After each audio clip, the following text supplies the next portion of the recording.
Whoops, I forgot to turn our audio back on. Sorry.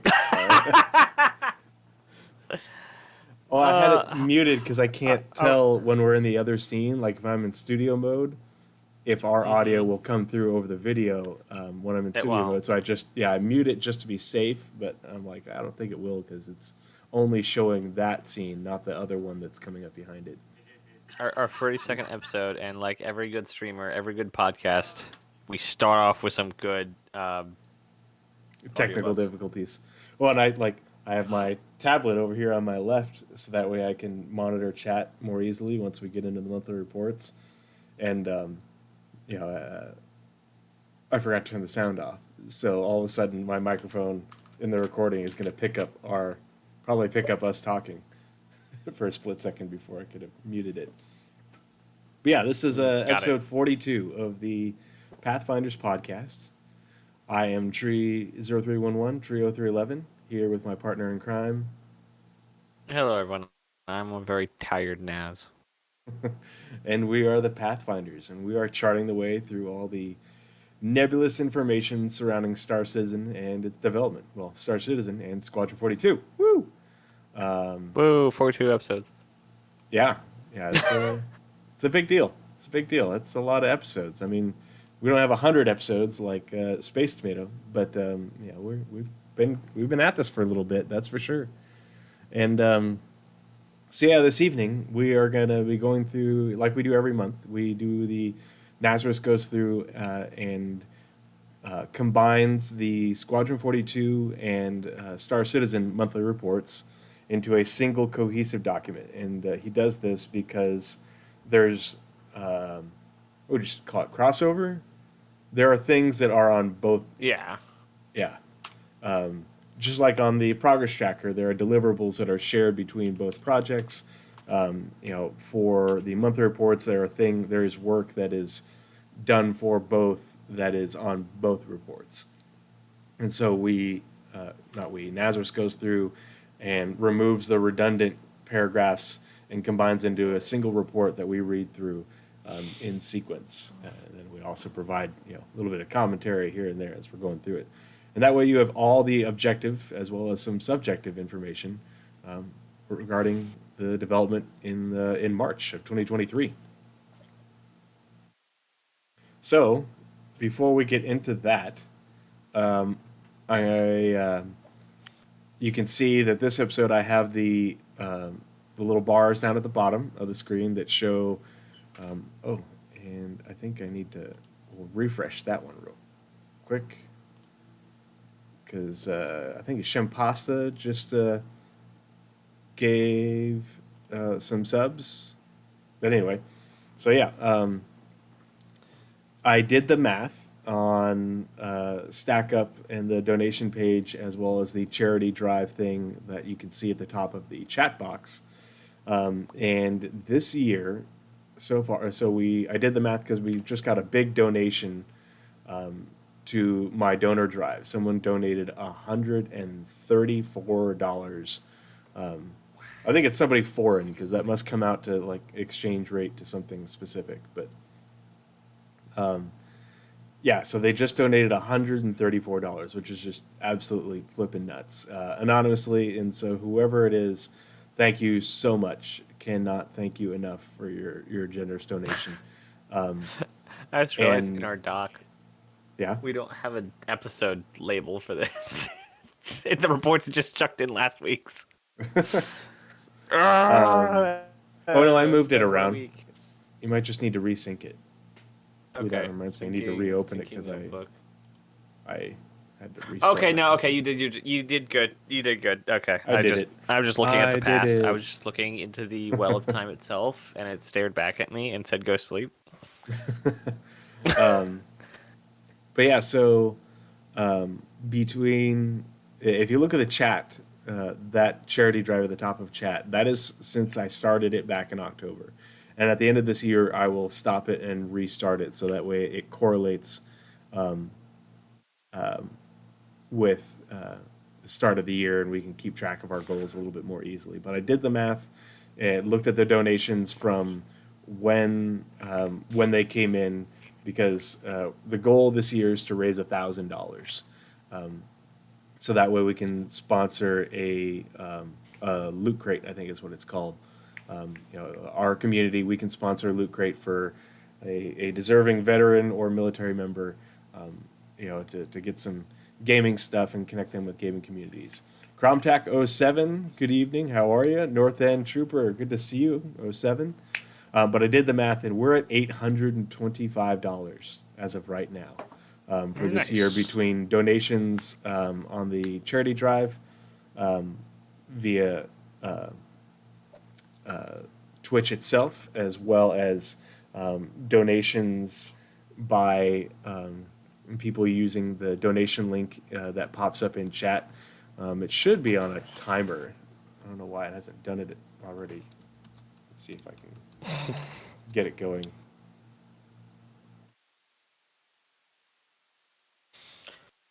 Sweet, there we go.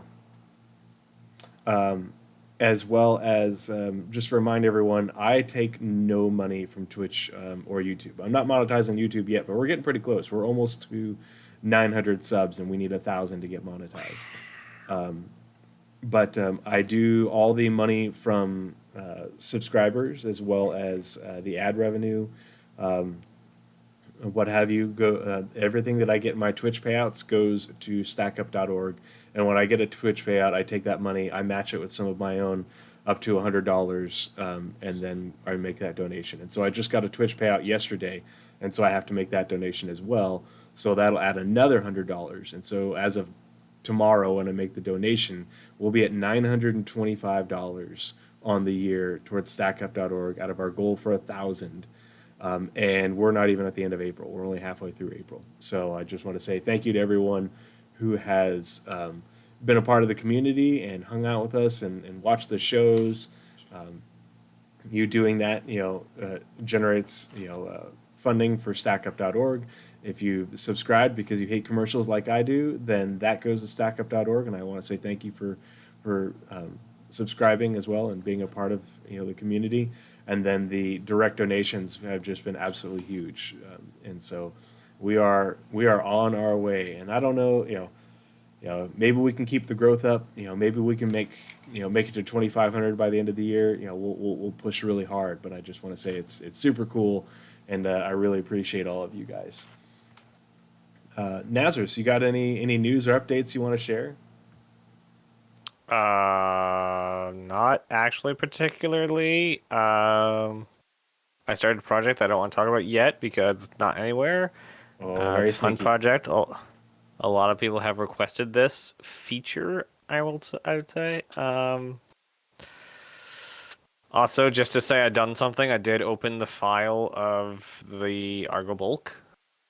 Red Baron on Paul's the Astropub was asking about. So I did open it up and touch some things and realized that yes, I am terrible. What this? I'm trying to get back on a stream schedule, so I do actually have that. That is probably the only concrete news I have. My stream schedule. My stream schedule is Scream every schedule. day. So yep. I feel every you. day. I absolutely feel you. 9 o'clock. 9 o'clock in the evening, EST, except for Sunday.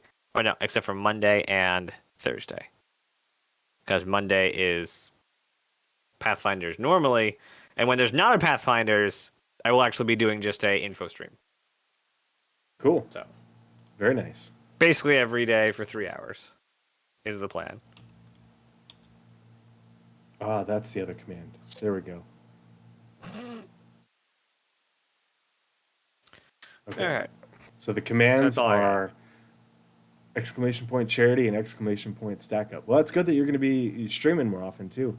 I have found that streaming, once you get the hang of it and it isn't stressful, it's actually pretty cathartic. It just, it is that initial effort to figure out how does this stuff work. Like, you remember how I was last year. Yep. Nazeris, please help. Something broke. I broke it, and I don't know how I yeah. broke it, so therefore I don't know how to fix it either. The biggest thing I want to work on in the next little while is getting the graphics nailed down, because I have like 5 different graphics or 5 different like themes going on everywhere. Mm-hmm. I need to like pull them together and like really work on the motion graphic things, get my all the relevant like twitchy bits up, and I also really I've almost figured out what I want to do for like Star Citizen content on the NovaForge channel.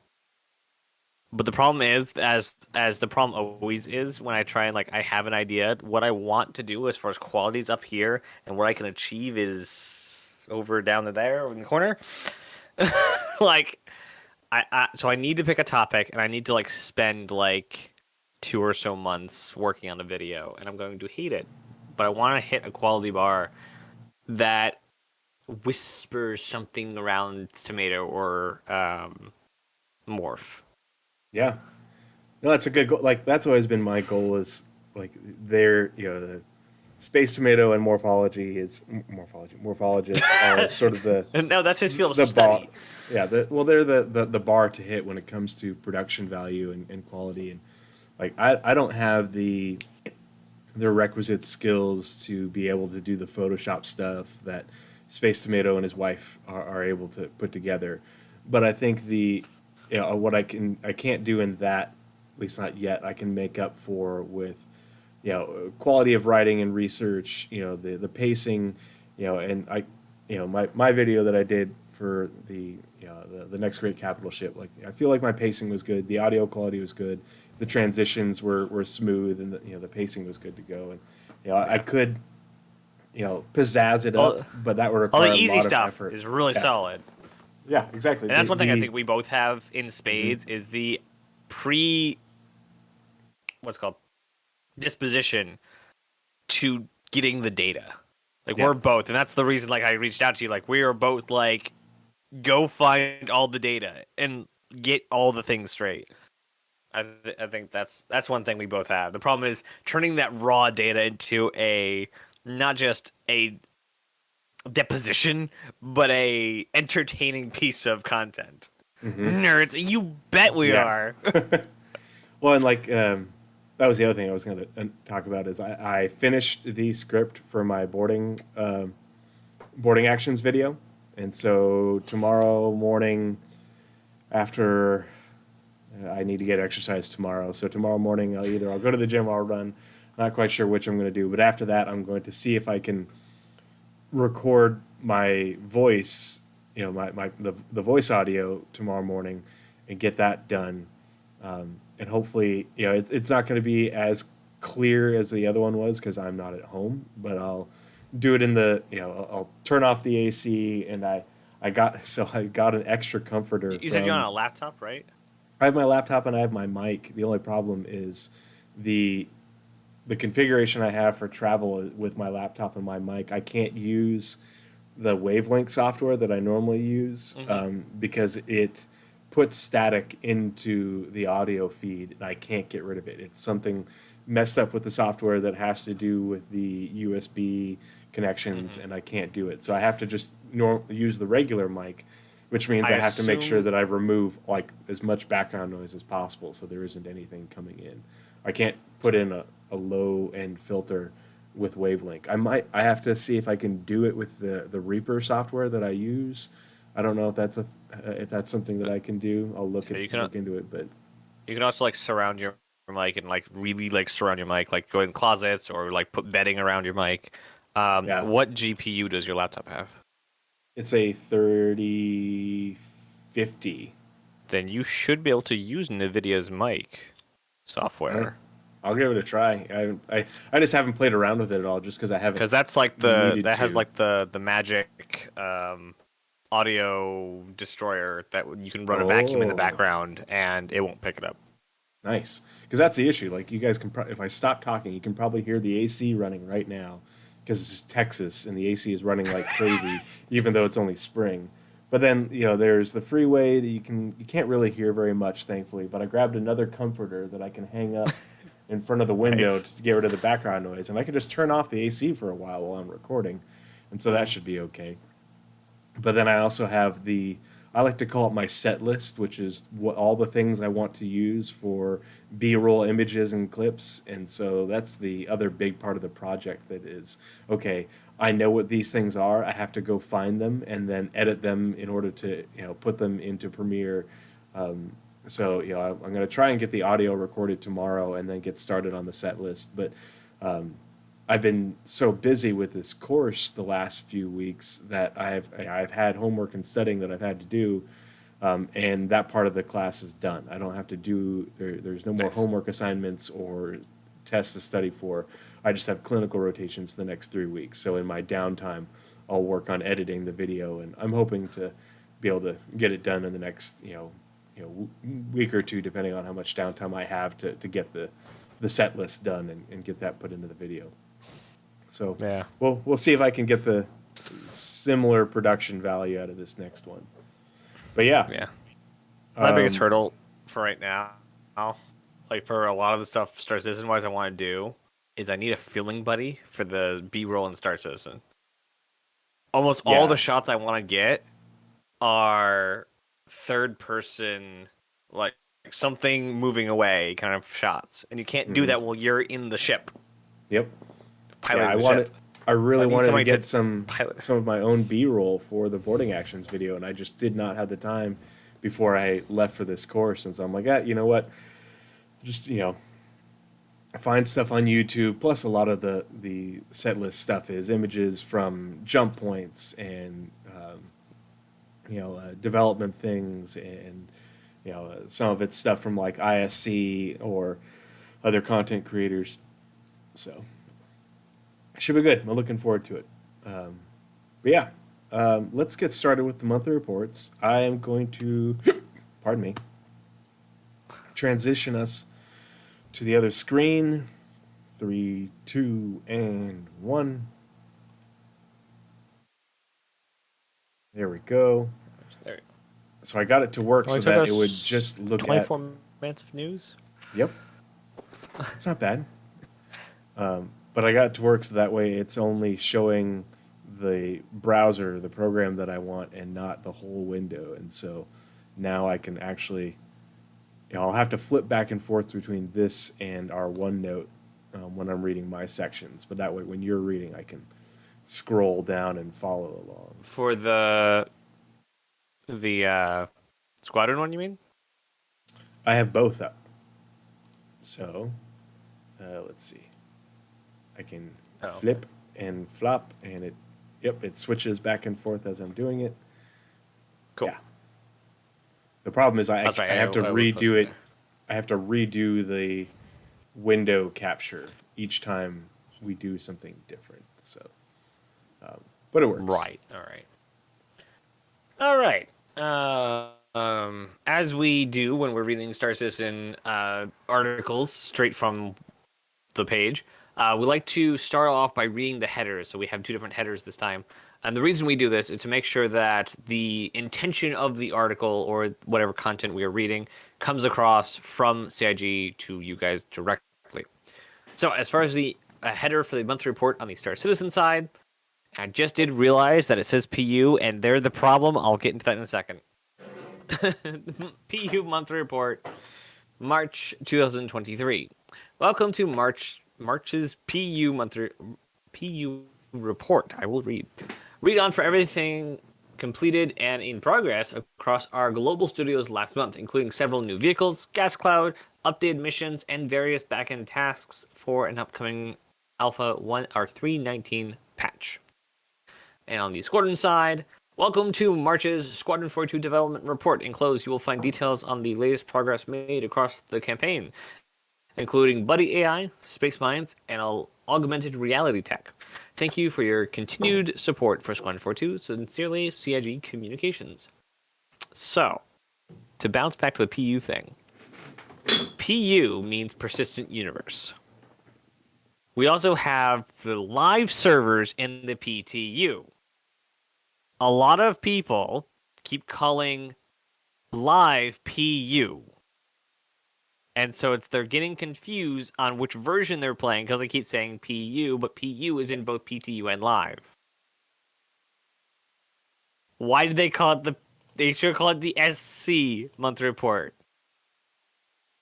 PU is the gameplay inside Star Citizen, which also encloses Arena Commander, which is a topic inside the monthly report.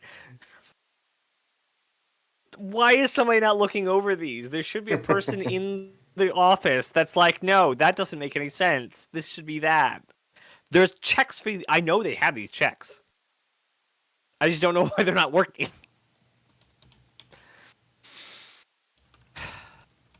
Anyway, our first subject. It's me. I thought it was yours for some reason. Use? Okay. I'm a very tired person. I can't even. Anyway, our first category: AI content. We're gonna do AI and content, this is a and then purely we. squadron. Oh. Okay. Whoops. AI content only squadron, and then AI feature is also all squadron. Did you read the Squadron 42 intro as well? Yep. Okay. Cool. Yep. All right. Yep, so yep. AI That's content. that's the space mines. And I have scrolled you down. All right. AI content worked throughout March to refine AI behaviors and implement new features. For the engineer, they enhanced various interactions and routines, which involved improving interactive entity positioning in the Idris Stanton and setting up a personal inventory for each ship's engineer. The frequency and duration of the engineer's visits to the key usables, like wall panels and work zones, were increased to create more engaging experience and more engaging experience. Advancements were made on the utility behavior, including enabling AI to use trolleys in the Idris and elevator. A locker entity was added too, where NPCs can change their outfits. There was a comma, not a period. AI now can use a data pad to start their shifts to enhance the realism of the routines. They clock in! They have to clock in! Huh, that's great. Oh boy.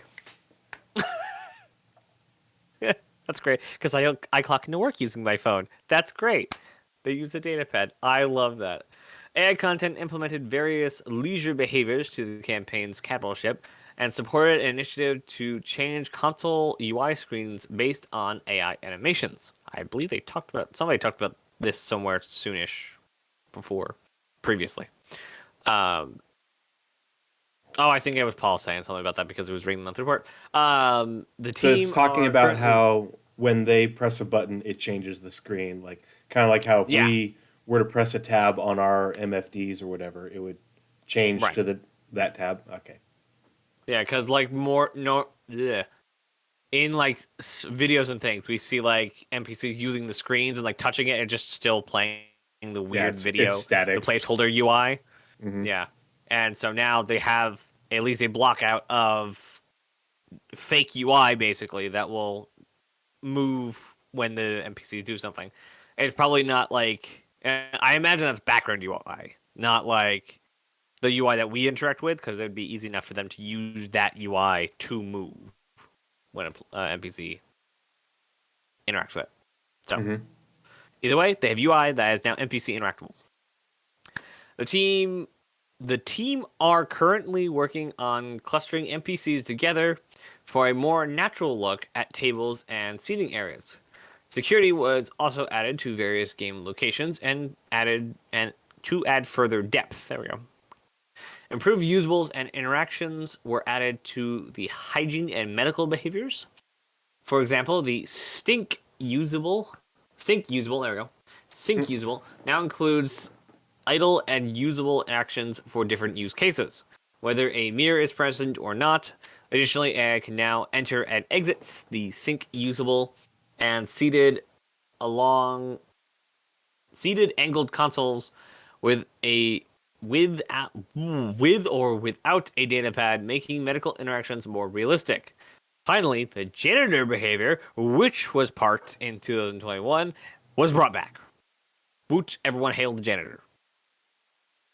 All right, that's AI content. And to comment on basically the bulk of that, animation is polishing the Stanton. So that's cool. They're finding all the rough edges and polishing them out. Do you not remember the? Oh no, you're right. No. I don't know why they don't have a check. I don't know why. Oh, yeah, now I remember. Well, I'm like, that's the thing is sometimes things like this, even if you have multiple people proofreading things, things still happen. You know, it is what Yeah, it but is. You know, and we do have to remember, like the biggest thing, the biggest like abandon all hope ye who enter here kind of sign is this is an indie studio, guys. It may be almost 1,000 strong. It may be a global. It's an indie studio. They are not like they spend more on the game. They much more, probably like a great majority more on the game, and something like an EA or a Bethesda or a Ubisoft spend way more on marketing than they probably ever will on any game. well, So like they make sure those are like airtight, everything's checked by lawyers kind of thing. for context, like one of the things that I do for work is I sit on numerous committees with other critical care paramedics and critical care nurses and physicians and PAs, lots of people who are pretty highly educated and have a lot of training and education. It's like so we will review a whole bunch of documents in order to change and update procedures and the way our clinical practice guidelines for where I work. And the whole committee will go through a new protocol or a new guideline and everything in it and be like, oh sweet, all right, everybody in favor, everybody like it, anyone have anything else to say? Nope, all in favor, okay, cool. Gets put in the new edition, it gets put out to all the clinicians who use it in the company. And without fail, within days or weeks of the update, somebody will come in and find a typo and find something wrong. Even though it was looked over by a whole bunch of people who are really good at reading and are potentially very smart. I say potentially because it's not always guaranteed. And you still miss things. It's just the way it goes. Man, humans. Yeah, a human's gonna human. Okay, so that's it for AI content. So now it's me for AI tech. I need to scroll it down. AI feature. AI features. Wait, I wasn't looking at the one note. Oh, yep, AI That's features. Alrighty, and that is all Squadron as well, right? Yep. Yep. Okay. So I'm actually just gonna read it off the. It's almost like all the AI is being worked on for Squadron. Yep, and then it'll get ported over. Like some of it will, but really they cannot. The servers cannot do any AI right now. They can barely run the AI they have. We got PES, we got all this like cool new tech, but until we get a good amount of server meshing, not just server meshing one, but like a good amount, like at least dynamic V1, AI is trash. AI will always be trash from here till dynamic one. And so They can't help it. Well, the AI that they have now is a stand-in, and so they won't be able to add in a lot of these new complex behaviors, until later. But the good thing is the servers, as they're continuing to iterate on PES, the server tick rates are getting better, and people tons of reports of like, oh my gosh, this is nuts. The problem is the servers degrade, over time, even more so now with PES than before, and that's something that CIG has to dial in, and they'll dial it in, so that way they don't degrade over time, and they'll work on that. But it is a thing. But the good thing that has been mentioned and talked about with all these new AI behaviors and subsumption, and how all that works is all of these AI behaviors that we all read about, like, oh my gosh, it's amazing, that's so complex. Well, it's just like with everything else that they're doing. The second time around that they're doing it, they've learned a lot of lessons and they're able to make these behaviors in ways that are systemic, but they aren't as resource intensive to process as what we had before. And so they don't have as much of an impact on server performance. They aren't as dependent on server performance to function. And they've mentioned that, in monthly reports multiple times. So it's pretty interesting. We shall see. AI features continued work on the Buddy AI mentioned in previous reports. Last month's tasks included supporting the buddy leading the player along a path and stopping and waiting for the player to catch up if they get too far ahead. They also improved the following behavior to allow the designers to introduce specific points of interest for the buddy to move toward. And this will be used in cramped situations such as lifts and narrow corridors. It also helps to direct the behavior when the buddy needs to highlight certain views or points of interest. So the way they're writing this makes it sound very bespoke to Squadron, but a lot of these behaviors are going to be able to be used in the PU. Maybe not in their form that they're making them for, as the form that they're being built in right now, but in a modified way. They'll be able to reuse a lot of this, for your AI NPC crew, and also for NPCs participating in missions. The biggest example for me is I can think people of, being rescued. Yeah. Like, instead of like, oh, we lost track of this vessel around this area, go see what happened, and you end up finding like just an entire crew of dead bodies. Maybe some survived, and you gotta lead them back to, like, maybe you find someone deep in a cave, and they're not dead, or you don't have to shoot them. You have to lead them out of the cave. They got lost in the cave somewhere. Yep. And I The like rescue transport missions that are on the progress tracker that were, put on temporarily on hiatus. They haven't worked on them in a while. yeah. Need this behavior in order for them to work, and so they got started on them, and they couldn't work on them anymore until these buddy AI behaviors were done, and brought over from Squadron to the PU. Well, they're working on the behaviors now, and we'll see where they are over the next few quarters, and if they're going to be ported over, and if they can get implemented into the rescue missions.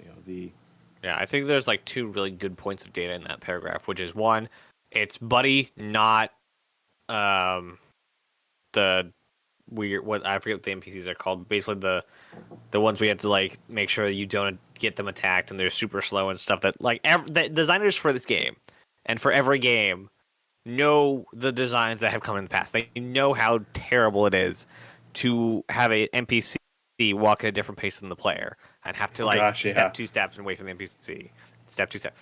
And like one thing they start out with is the buddy AI leading the way. So not only is this buddy not a follower AI, it's an AI that can be the followed in the case. It can in be whatever both. case the designers want.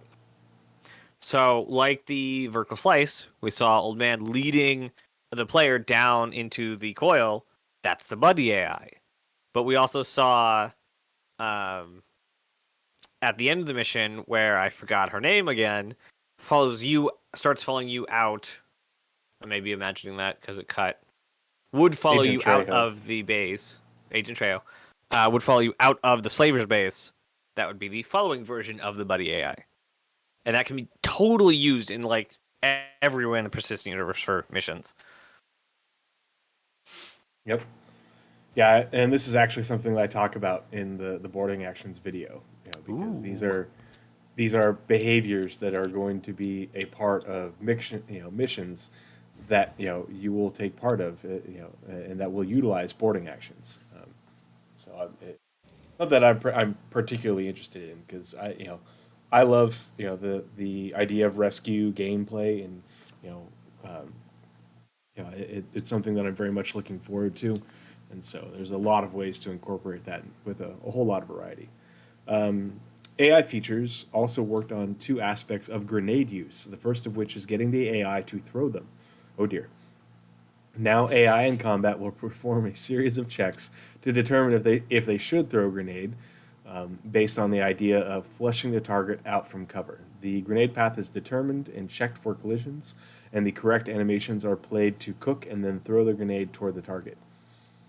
Further work was also done to ensure this is something the AI can do by stepping out from high cover or standing up from low cover. As we're reading these parts of the AI work in the report, if you want to get a context of where they are with this work, it was all in that AI Star Citizen Live that was a couple weeks ago. They showed a lot of this stuff off already, working and functional, in the game in the editor. So, The second aspect enables the AI to behave appropriately when a grenade is thrown at them. Run away! This involves detecting when a grenade is landed, or reacting to it, ergo turning to face it and notifying other notifying other nearby AI. Oh shit! There's a grenade. You jump on it, and then responding to it by moving to a safe position outside of the explosion radius. Using the basis of the melee attack setup implemented for non-humanoid creatures, so the the dog type thing that they've been talking about. The behavior for humanoid melee combat was rapidly prototyped using the same structure. And so we know they've done lots of work on the Vandal combat AI, but and they've also now have been working on non-humanoid creatures. But now they're also talking about behaviors for humanoid melee combat. And they say humanoid, they don't say human, they don't say vandal. I think the humanoid part of it is interesting in that they are specifically using a word that doesn't refer to melee combat and AI combat that we've already heard about, with player characters and NPCs being vandal, non-humanoids and such. So now the benefit here is that any improvements will also improve the non-humanoid character combat. This includes identifying and fixing issues with motion warping, which is used to get the AI to lock onto the player while attacking so that it has the possibility of connecting. Related to this, they worked on a specialized melee combat behavior for a specific encounter. This is more of a challenge and required bespoke animations specific to the situation. For example, player attacks will only be successful following an unsuccessful attack from the enemy. Oh dear. That's kind of scary to think about. Dark Souls! Yeah. Yeah, no joke.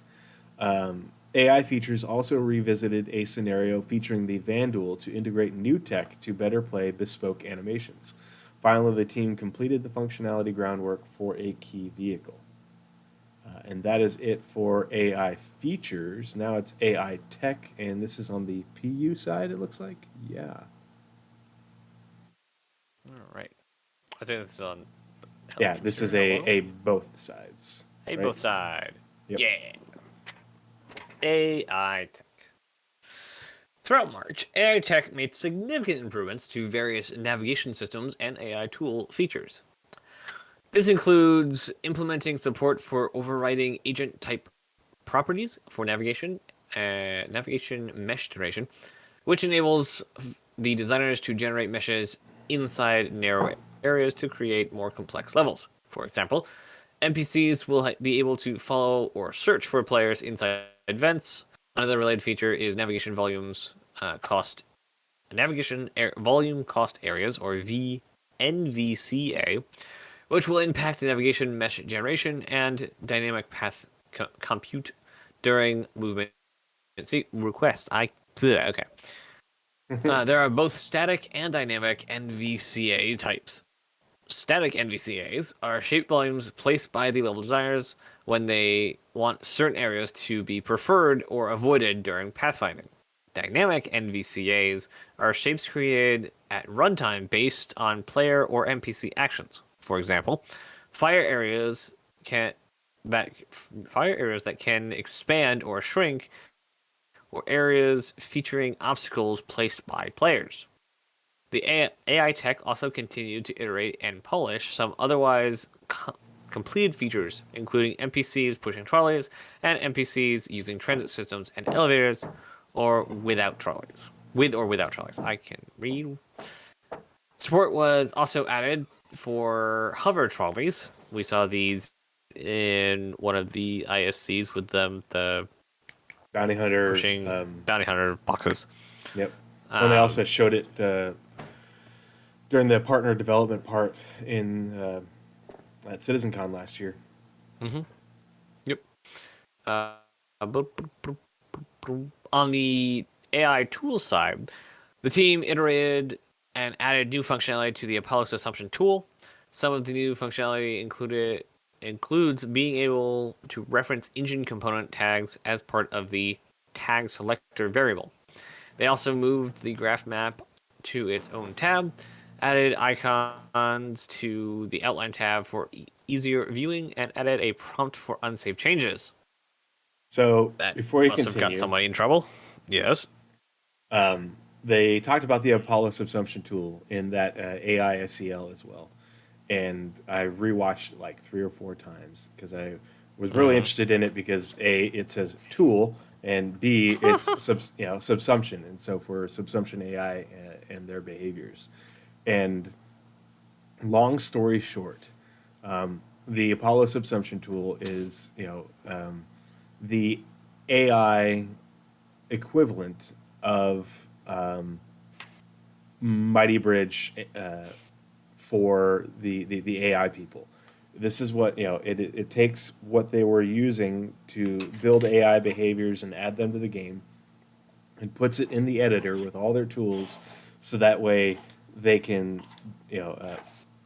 not only build AI behaviors but add them to the game and test them in the game environment, as well as when they're building missions and doing all these things, and adding different AI with different behaviors and traits and stuff.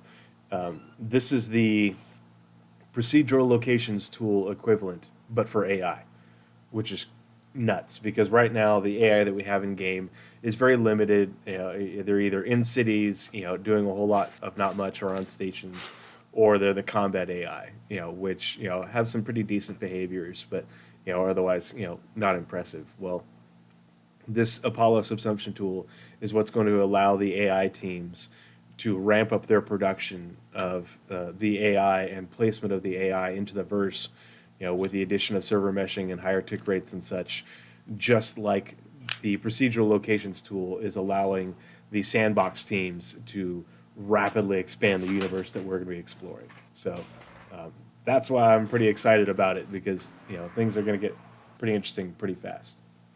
So that's what I had to say about that. Keep an eye on the Apollo subsumption tool. Naz? Yes. Okay. I didn't lose where I was, I swear. Yes. Where actually was I? There you go. Okay. For the usable coordinator, the team continued with the quality of life improvements and updated UI functionality. AI Tech also completed a pass on the recent idle system improvements. Now they can correctly mark up specific areas in idle animations where it's safe to leave. This allows them to maintain the visual quality the animators expect without needing to wait for the idle animation to fully transition into the exit animation. That is so good because so you have two options previous to this improvement. You have cut the animation and snap out to your exit animation. Many games do that, always looks bad. Option 2, wait for the animation, which is what they were doing before transitioning into your exit animation. Awkward silence abound. Like, this is the let's get going. It's the Skyrim problem. Yeah. Yep. Where There are so many things. You can tell that the people Skyrim building did. these things are gamers. Absolutely. And they have just gone through and made a list of all the things that are their pet peeves when it comes to, I hate to say immersion, when but somebody says things that break your experience. And no, we're not going to have that. When in our game. when somebody comes to you and says, "Okay, imagine you have unlimited budget, and your timeline is soon. Your priority is quality." Mm-hmm. This is the kind of crap we get. I would love to see more, call it famous developers, get on this train of We can build do better. your own studio out of this, not even a studio, I mean, whatever you want to do with it, like whether it's a business or not, but be able to pull your talent into this kind of a project, because it just is a better way of doing things. The indie way of doing things is just better. Mm-hmm. It creates so much better things. The only thing it makes worse of is legal matters. Yeah. And that's why, you have these giant conglomerates doing shady stuff, is because lawyers. Like, I mean, it's not the only reason. They also are money hungry, like pieces of junk. Anyway, but like a lot of like you will never find Nintendo kind of crap in indie dev kind of like not what am I trying to say? You'll never find like Nintendoisms in indie studios. Most indie studios are the most excited when someone references their game. Nintendo, somebody says Mario and they DMCA it instantaneously. Mm-hmm. Like it's the indie dev way is just it's better for devs, it's better for players, it's better for the game industry, it's better for society at large, and that's not even a joke because like Yeah. there have been movements played out in video games. It's just it's not So good for the instant gratification consumer, and it's like yeah, really, f them. it's not good for money hungry people Mm-hmm. and people who want to get rich quick, or people Yep. who want um, negative games that actively degrade society. I don't know, like that's the people it's bad for. It's like I said, I really want more devs. Like I don't even care what game you make. It like I want more devs to be able to do Star Citizen. Like Yep. whether that's like a city sim, an FPS, a horror game, to be able to stand up and say, I want to make this game. And it does come with a caveat that you need a name. You need like Chris Roberts had the name. That's how this thing people trusted Chris to make the game.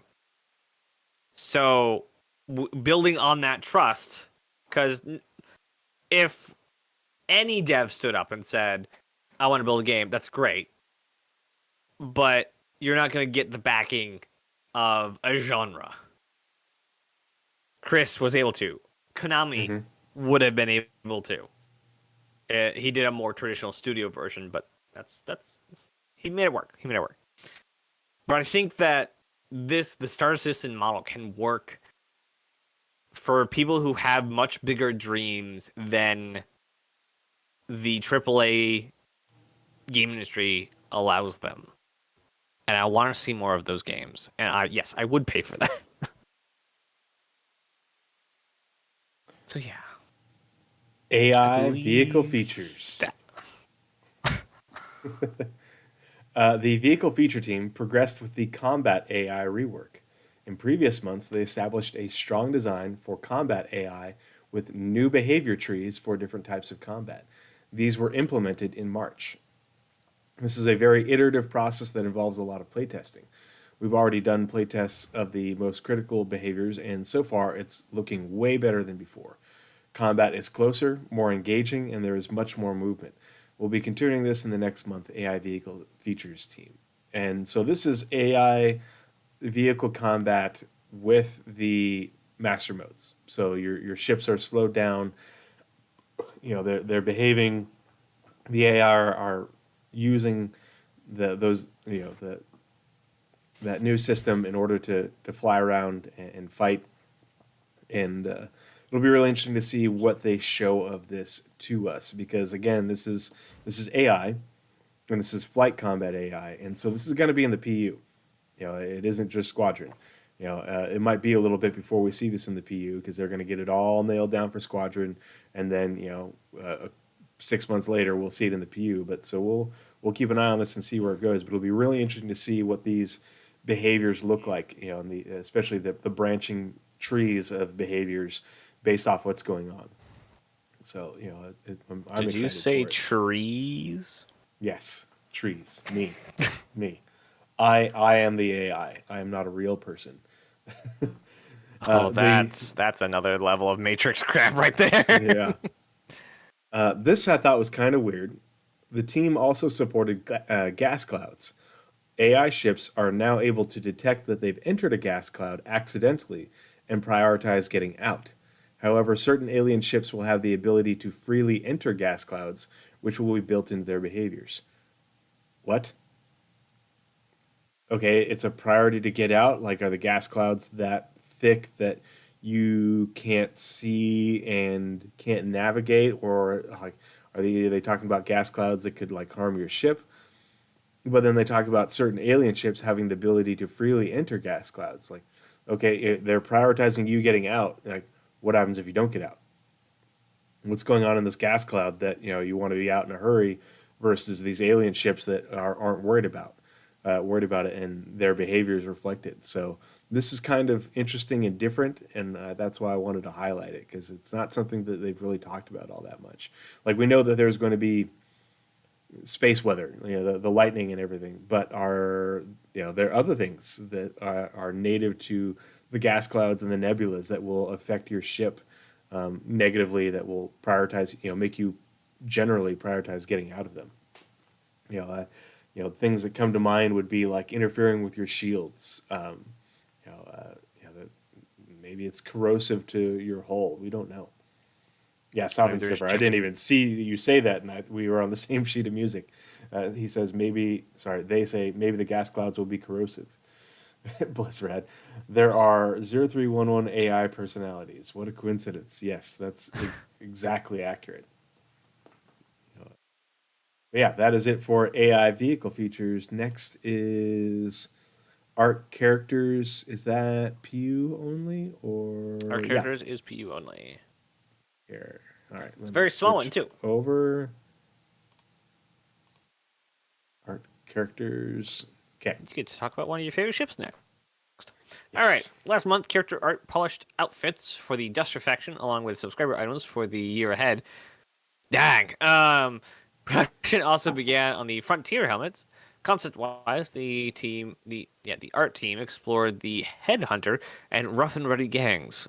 I believe those are both Pyro gangs, I think. Are they pyro gangs? I thought Headhunter sounds familiar. Rough and Ready does not. And prepared handoff documents for the Dusters. Interesting. Like, Headhunters is another one that was like heard about and then never again. Remember the original Headhunter armor? Yeah. It's been a while. That was ships. Like 2017. Oh yeah, yeah. I need to refresh my memory on the different pyro gangs, because there's a lot of them. There's quite a few, and some I'm more familiar with than others. But then there's lore on other gangs that are not specifically pyro. But that doesn't mean we won't see them in pyro. And then I thought Dusters were in Stanton. Dusters are definitely Stanton. Yeah. Art ships. So the UK vehicle art team spent the month closing out the Argo SRV. Yes, I'm so excited. I love Argo in general, and I'm really looking forward to the SRV.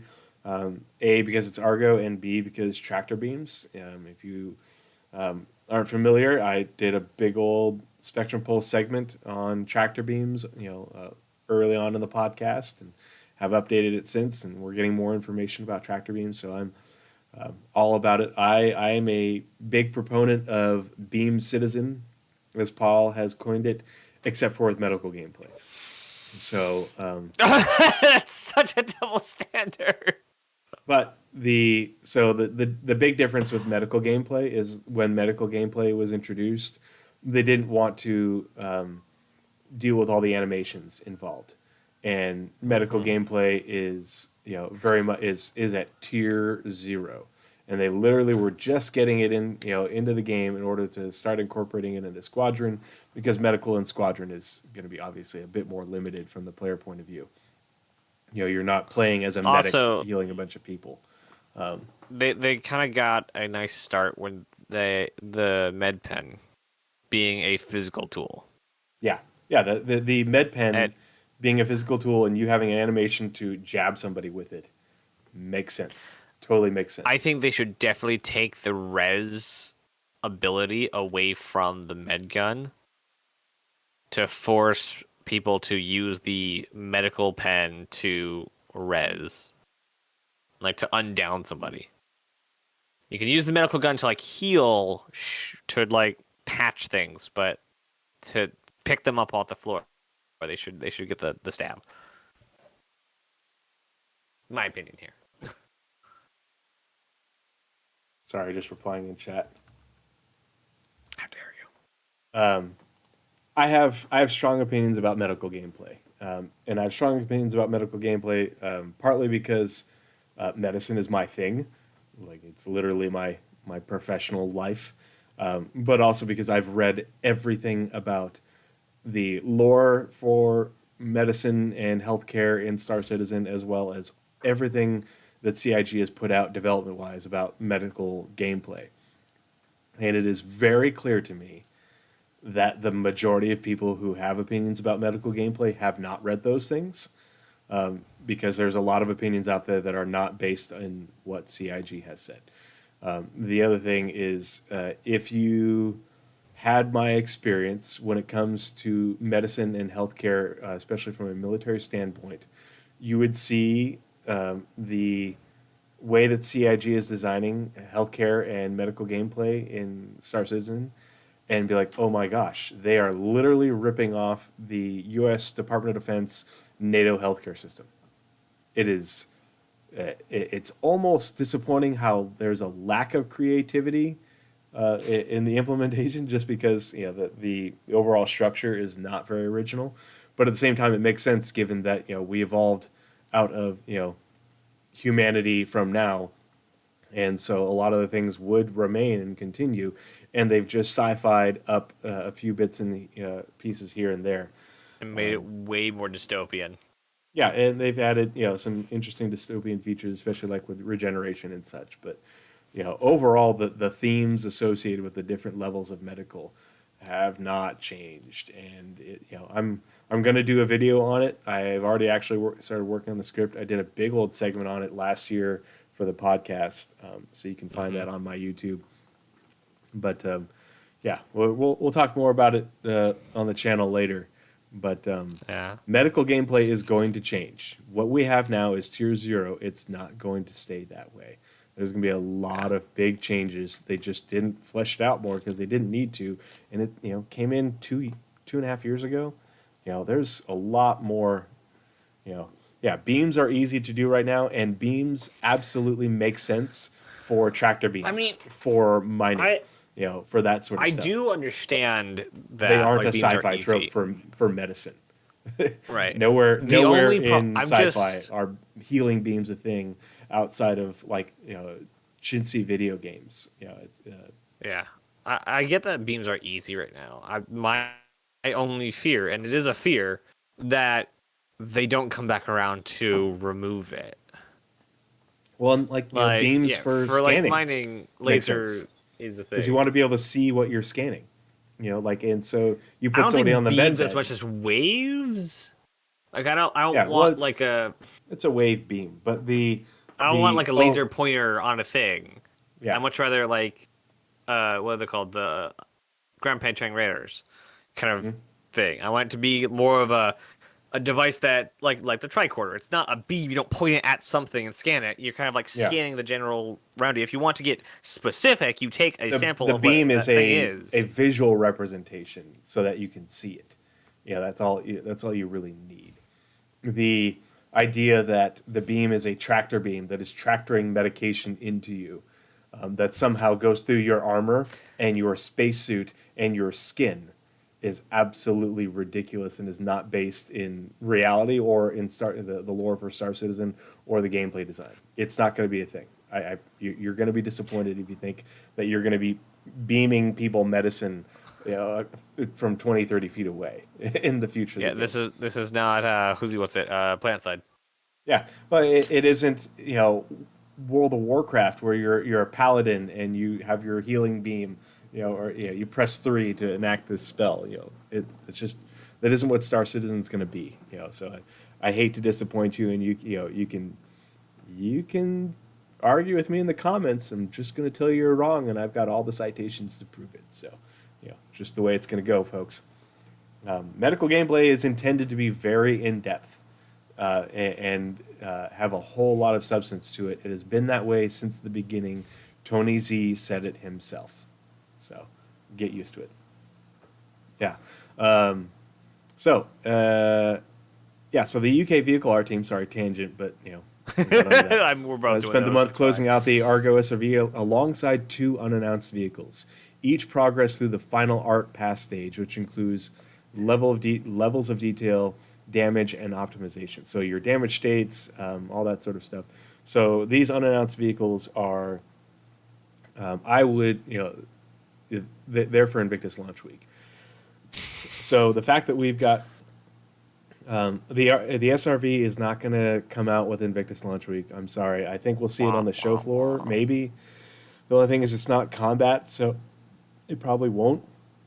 And I really think that they're just I'm not holding going to on bring up to a it. certain scenario that's going on now and the amount that one side has gotten from the other in towing vehicles. But it could definitely be used in military It could be reasons, used. It's towing. just not a military ship, and so I don't. I don't I think mean, it there's the G12. Like, the they throw all G12 specifically credibility. mentions in the lore that That's the because military they uses it. needed, they wanted, I don't care what the lore says. They needed to come up with some crappy reason why it's out in Invictus. Yeah, I They think could it's make dumb. some crappy reason I think the why G12 being the in UAE Invictus is Navy dumb is too. buying up tons of SRVs. Yeah, um, It makes they some crappy could. reason. I don't think they will. Unless they made a military version, kind of like they had the Gemini for the Starfarer. But we'll see. But I don't think they'll if it's on the show floor, it won't be released because they're not going to release it until we have full vehicle tractor beams, and that ain't coming. There's no way that's coming in 319. Even I don't have that much opium running through my veins. But the 2 unannounced vehicles, like having 2 unannounced vehicles that are essentially 2 straight to flyables. I think one's a ground vehicle and one's a ship, but that's pretty good for Invictus Launch Week. And I can't think. I don't think there's going to be anything that is announced that is going to flyable during Invictus Launch Week in 319. If there is, chat, what do you guys think? Do you think there's anything else that's announced that's going to end up at Invictus Launch Week? Having 2 straight to flyable Links? unannounced is pretty good. Ooh, yeah, the links. Yep. Uh, I don't know yeah, what I the could see Spirit the. is specifically. I I don't think think the it's links that could come with close. 319. It's coming with 319. I just don't think it'll be. It might not be on the show floor for Invictus Launch Week, but still 319. Why not? It's a luxury vehicle. You know how those commanders like luxury Oh rovers? God, yeah. Take me to the front. We'll be back here sipping on our bourbon. Yeah, yeah. Surprise, Polaris. Oh boy. The Mist Hull C received further support with the team fixing several visual bugs and polishing where needed. Progress on the Crusader Spirit continued with the ship moving from gray box to the Laud Zero. So the level of detail at you're right up here phase. The vast majority of the interior and exterior gray box work is now complete. So Crusader Spirit isn't going to be ready yet. I wouldn't be surprised if we saw the Crusader Spirit at 320, but not Yeah. 319. Yep, that Whole makes sense. C, 320. That's where my money is. White box work began on 2 unannounced vehicles, with one receiving a flyable in editor prototype. So there's a lot of unannounced ships in production right now. A component pass also began for the MISC Freelancer to ensure the component bays adhere to the required metrics and open and close properly. With the updates for coming for 319, with the removable components and weapons and all that via tractor beam, I would not be surprised if there were multiple ships receiving updates as part of the MISC sprints, miscellaneous, not MISC. The ship manufacturer, but miscellaneous sprints and the bug fixing and tech deck sprints to give them removable components and component hatches that opened up and functioned. Yeah, it's So, weird that they're specifically calling out the freelancer for this. yeah, I think that there was a good likelihood that there could be more. In the U.S., subscriber flare paints inspired by Microtech Crusader and Hurston were created. The gray box for a new vehicle approached completion. Ooh. Some unique maneuvering components were heavily detailed, including the front housings and suspension system. To me, that means ground vehicle most likely. Suspension, meaning like wheels or tracks. I don't think they're talking about suspension as like, just when you land on the landing gear. So I think this is probably referring to something with a vehicle tractor beam, and it's some sort of ground vehicle for using vehicle tractor beams. We'll see. While the front and rear doors were adjusted to prevent clipping and create a tight seal when closed. Gray box on the Apoa Santok Yai is ongoing, with the wings and thrusters now fully modeled out. All clipping during motion has been addressed, with additional geontech used to move parts away from others. The landing gear was also redesigned to have a stronger look in comparison to the rest of the ship, while all visible pistons were removed in favor of mechanical muscles. Interesting. That'll be cool to see. And let's see, that was Art Ships. So over to you for community. Woot. Speaking of the community, since this is actually a good time to talk about this because I forgot to mention at the beginning, got to go out and have dinner and drinks last night with Paul, Astropub, and Jake Acapella, Jake Bradley, the keeper of the roadmap, amongst many other things, community manager. And so we had a really good time drinking margaritas, eating Mexican food, talking Star Citizen, Star Wars, nerdy stuff, work. It was an awesome time. I put a picture in my Discord, and I tweeted a picture as well. So it was really good to meet Jake in person, and this is the second time I've gotten to hang out with Paul in person. The last time being CitizenCon 2018. So it was really good to see him again. We met up in South Austin, and I had way too many margaritas. I'm still feeling it. I had to get a hotel room in Austin and lift over there just because there was no way I was driving back to San Antonio. But yeah. Yep. So yeah, that's been my interactions with the community team as of late. That's an interesting one. All right. I'm not doing last minute editing. I'm fine. To continue with the release of the to coincide with the release of the RSI Scorpius Atreus, in Alpha 3.18, the community team published a Q&A answering key questions about the new EMP-equipped heavy fighter. Then, in celebration of the opening of the Vision Center racetrack, the team hosted the first Star Citizen low-speed racing challenge. The community also supported the Stella Fortuna celebrations and held a festive screenshot contest. Stella Fortuna also made use of the events tab on the community hub, recently debuted. The next major update of the community hub is already in the works, coming very soon. Also in March, they released the full schedule of the ongoing Bar Citizen World Tour 2023. Quote from the community team: "We're excited to see you in person as soon as possible. Remember, if you're organizing an event, just looking for one to attend in your vicinity. You'll find everything you need at barcitizen.sc." Community team. The team has also been heavily involved in supporting the publishing and player experience teams with the release of the ongoing work on Alpha 3.18, so Alpha 3.18.1, 0.2, and so on. Finally, the team has been entrenched in planning and organizing this year's CitizenCon event. The community team. I think it's all good. I got no notes. It's a very like dry read through of what all they've done in the past 30 days, approximately. Nightcob just subscribed at Tier 1 for 5 months. Thank you so much for the sub, Nightcob. Appreciate it. I appreciate you. if those of you guys who are watching haven't met or talked to Night Cobb, he is one of the armchair admirals and generals. And then Sulis is also in chat and hanging out with us. And he is a new addition to the Armchair Admirals and Generals team. And so I'll be putting out a tweet about that soon. Night Cobb for charity!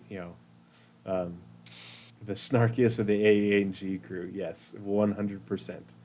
And we love you for it. So yeah, So back to moving you. on. Animation, squadron only. Squadron only animation. Let me get back to the right report. Oh man, I just There you looked go. at the engine section again. It's so long. And you are bound by contract that you will always have to do Yeah, the no, engine I section. know. It's in your contract, know. Nazeris. You I know. blame your lawyer, not me. Animation. So in March, Animation worked on AI grenade throwing, healing between AI characters, and the Titan mechanized platform. This is what I'm really looking forward to seeing is because they've talked about the medic behaviors as well as the animations for AI healing, not only for AI healing AI but also AI working.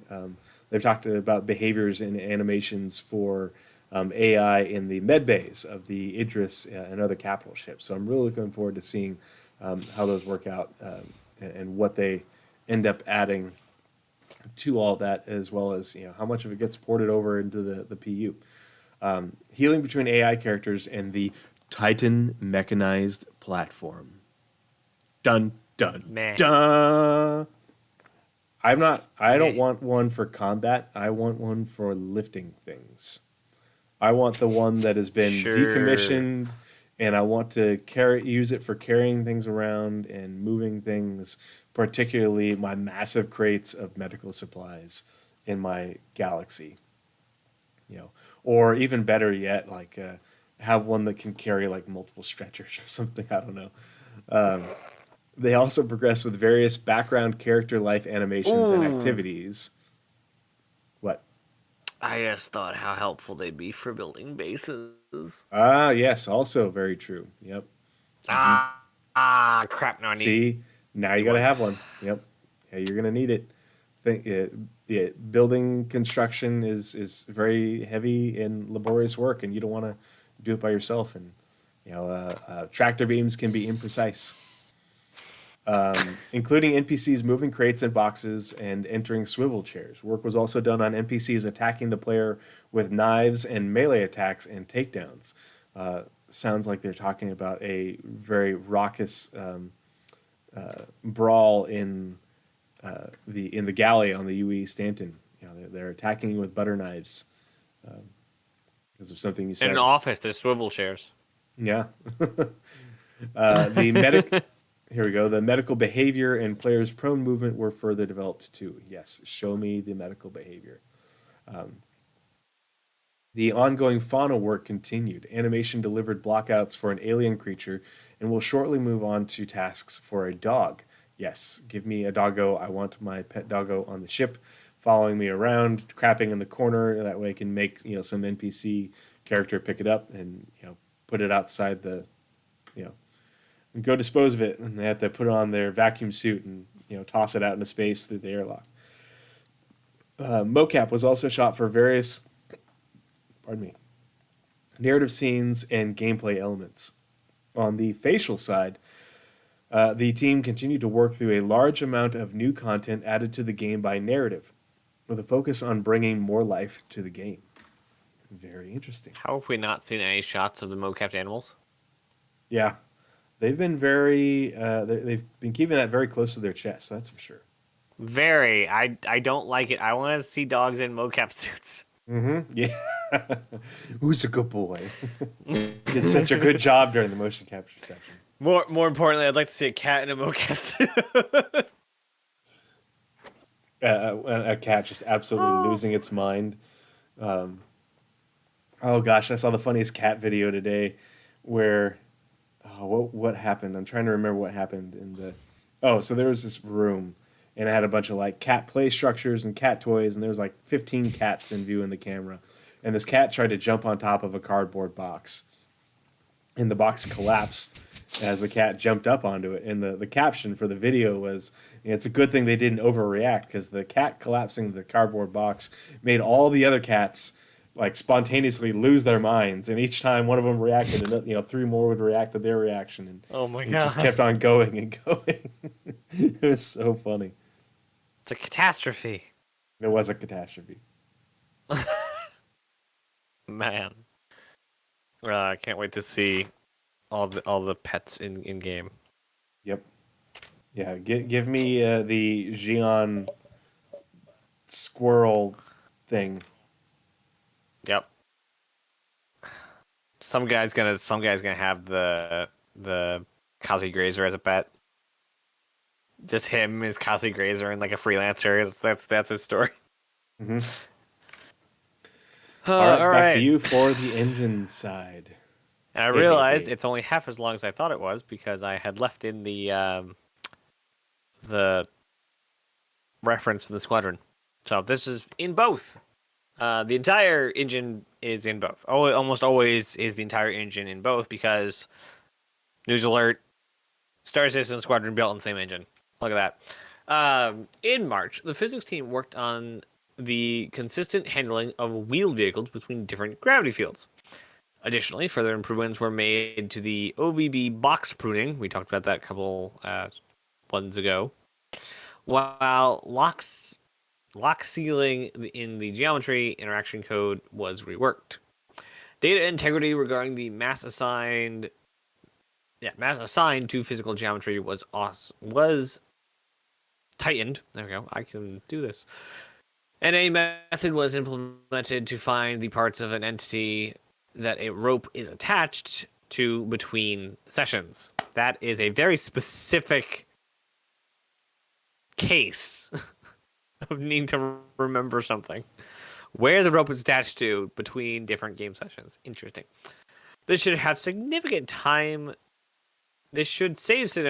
during collision detection of thousands of crates attempt to collide with a ship consisting of several thousand parts. Holy cow.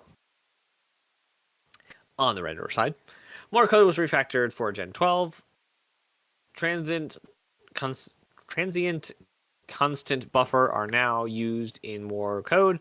For example, in SSDO and motion blur, get it out of here, the processing of tessellated objects was improved, so it will no longer execute unnecessarily. A lot of legacy render code was removed, deferring shading and shadow rendering, etc., and support for debug viz of anti-aliasing and shadow mask what rendering was added. Man. Improvements to the temporal renderer mode for atmospheric and volumetric cloud continued. This includes improvements to stabilize color neighborhoods for reprojection and transmittance profiles. I don't know what that is either. Transmittance? Yup, that one. On the core render, or on the core engine. The Words remote mean shader things, compiler. and sometimes I don't know what they mean. Yeah. The remote shader compiler server received a final round of substantial performance improvements. The exception handler was extended to better deal with recent occurring silent crashes. Based on the memory tracking information made available by the 318 PTU. Thanks. A new custom system allocator to replace gem alloc was implemented with significantly reduced observed over allocations and fragmentation. This is currently in test. Further improvements were made to the huge page support. Work on streaming systems improved, and the new memory tracking tool continued too. The remainder of the time was spent supporting Alpha 318. In the engine code, everyone. I mean, that's actually like one of the most readable That was times actually that was in there. Like, yeah, a much more reasonable, I think, compared to yeah, some. and readable. Yep. Because like Or you're SSDO just getting is better at this. super sampling. Yeah. Like SSDO is super sampling. OBB X pruning we talked about, so it's just a way of finding things to kill, to get rid of. Hmm. And that was kind of like just like a lot of rendering stuff and optimizations to stuff we had previously talked about. So Nice. yeah, now we're back to you with the features Arena Commander. Oh boy. In March, the Arena Commander feature team, saw the first stage of Arena Commander's rework pushed to game dev. Now all development teams have the new front end, lobby system, and racing tracks, and more. Arena Commander features worked alongside the Planet team to improve LS3 on Green, or improve LS3 Green, the planet that hosts Horizon Speedway. Updates included a new biome with higher mountains, increased water levels, and beaches to better represent the vast oceans and indoor vacation destination the races are hosted over. Design began a full rework of the Defford Link racetrack alongside finishing work on Old Vanderval. They also completed a pass of all holographic checkpoints to ensure they best represent their areas and environments. Design continued to improve and fix the new Arena Commander front end with a revised style sheet. If you want to know more about what I think the Arena Commander feature team is up to and how they factor into the development of Star Citizen, go and watch our previous podcast and my scanner anomaly on Star Citizen's future development. This is a big deal. All the fact that they made an Arena Commander feature team and are working so hard to bring Arena Commander and Star Marine and the racing mode and hopefully Theaters of War soon up to snuff with the rest of the game, and get them sort of on par with each other. Because it is a big part of Star Citizen's future funding model. So go check that out. It's on my YouTube. Yeah. Yeah, so hopefully Arena Commander will be getting to where it needs to be in the near future. That's it for the Arena Commander feature team. Back over to you, Nazeris, for features, characters, and weapons, and that's PU. Yeah. Yep. All right. Last month, the features team revisited the prone locomotion set, as several successful mechanics used in the new EVA system could be transferred over. For example, the player character will now roll on the spot instead of spinning around at the hips, and as the player looks around, the collision shape does not change. This replaces the press button for switching between front and back. And the player can start moving from any prone pose. Cool. The player character's pivot has also been moved further forward, which centers the rotation in the first-person view, with closer to the camera in both idle and movement animation sets.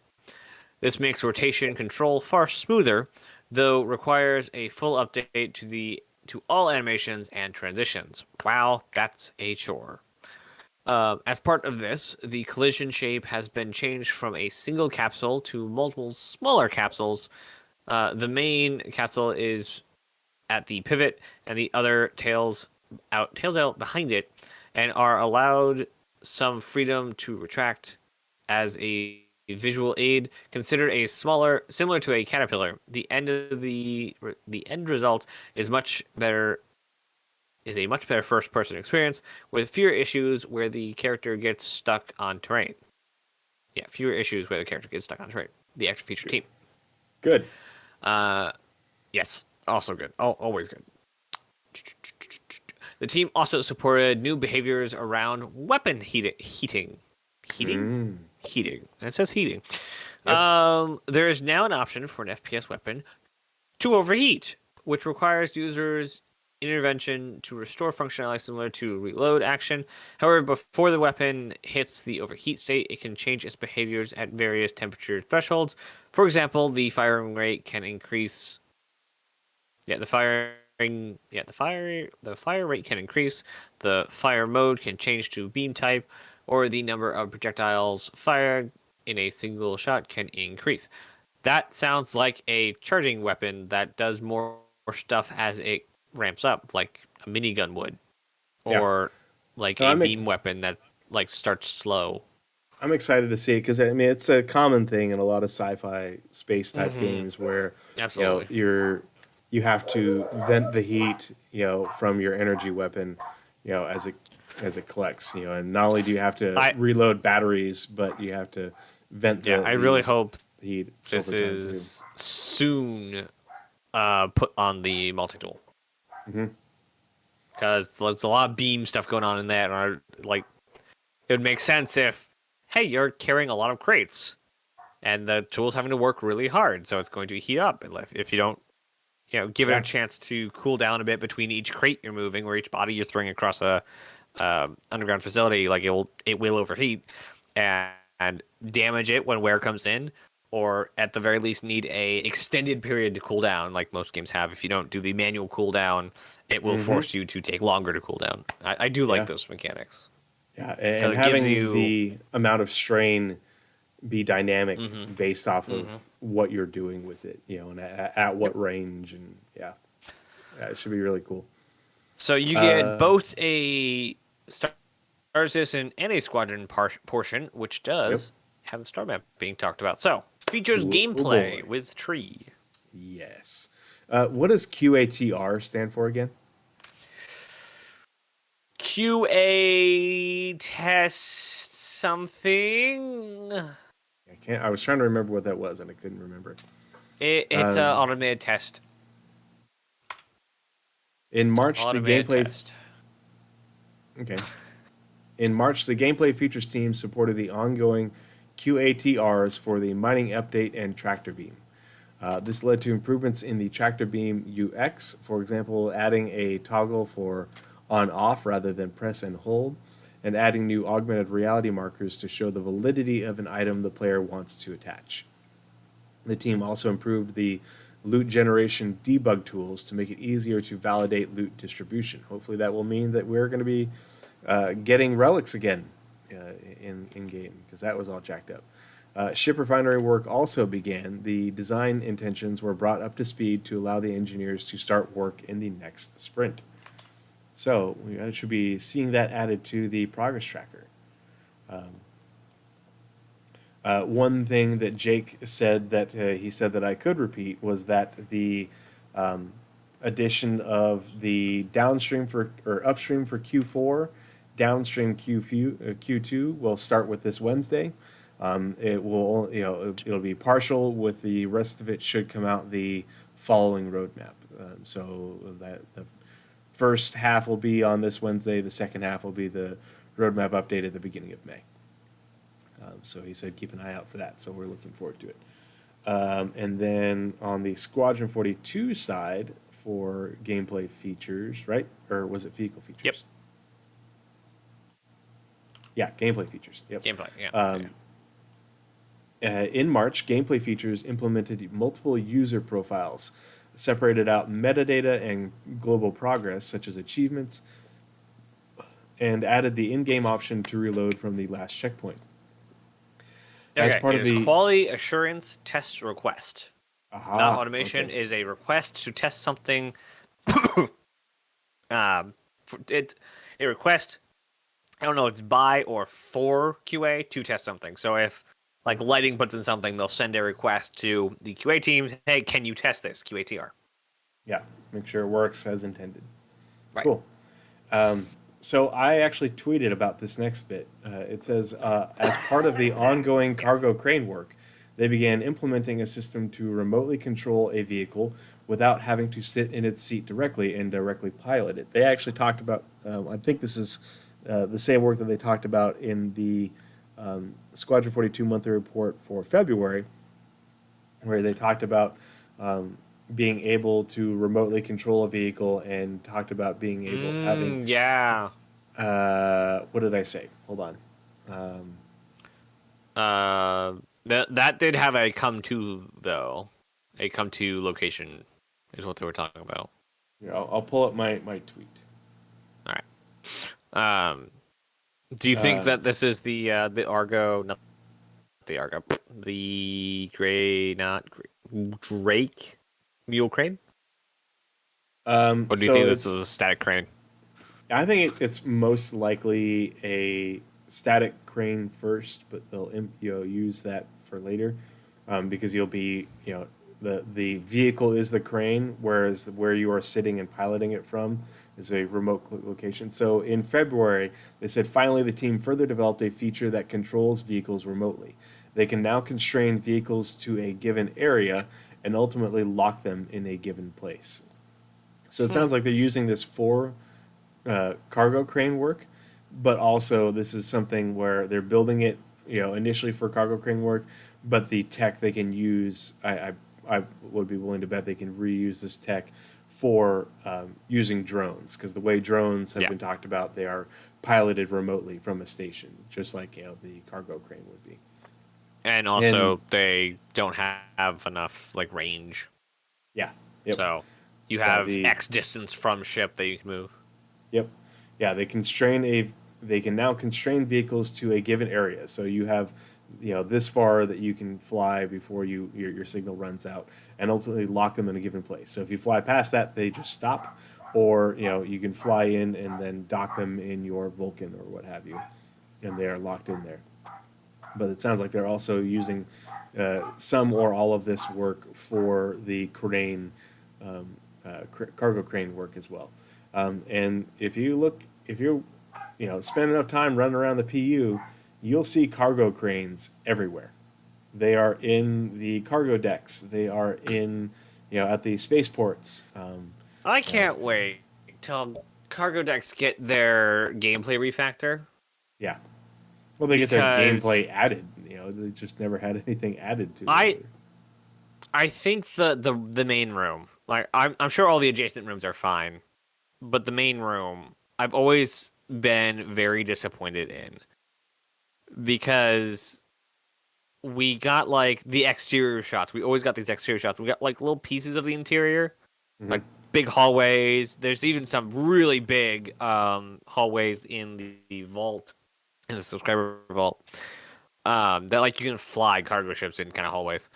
And like they were talking about how big it's going to be, and we get this like 100 square foot cargo deck Yeah. inside that wouldn't even be able to fit the cars that are in there. Those are the movable cranes. Hmm. And there is a shot that I've seen where the boxes are moved out a bit more. And like the room can get large, but it's pales in comparison to every other station service we've seen, especially like the refinery deck. The Hmm. refinery deck is huge and steeped in atmosphere. The cargo deck is it looks like somebody built it out of cardboard. Yeah, it's like they Like got I don't know what started happened. and they didn't finish. Like there's Yeah. Like more to it. I wouldn't even Yeah. like doubt if they like said, "Hey, remember what happened to the underground facilities? Yeah, we did that with the cargo deck." Hmm. Cuz they started working on it when they thought the cargo refactor was imminent. And then Yep. it wasn't imminent. And so like, well, we could get this feature to full, but we don't know what it's going to look like anymore. So just stop here. We'll have to re-up it. We'll have to polish it and finish the design later. So just we'll get back to it when the cargo factor is imminent. Yeah, they got some of the rooms And done, but not all of them. And there's a lot yeah, more to be added to it. Yeah, so I I could hope see that. there's a not maybe as drastic as the underground facility, but some amount of refactoring that goes into the cargo deck. Hmm. They also swapped out the old vehicle radar and replaced it with the new star map. So they have done this in Squadron 42. The star map is being utilized as the radar, and it works, which allows players to zoom and interact the same way as viewing it on the Mobi So that's pretty cool. Also, for the Mobi personal status achievements and homepage apps were implemented alongside some of the homepage widgets, including mission objectives and personal status. An app link hyperlink was also created to give quick access to in app elements without having to manually navigate to them. So, a lot of work Nice. going on for the star map, and bringing that into game and utilization. Um, as well as the mobiGlass refractor. So really looking forward to seeing that and having that added, in the PU. That is it What are for some features instances? gameplay.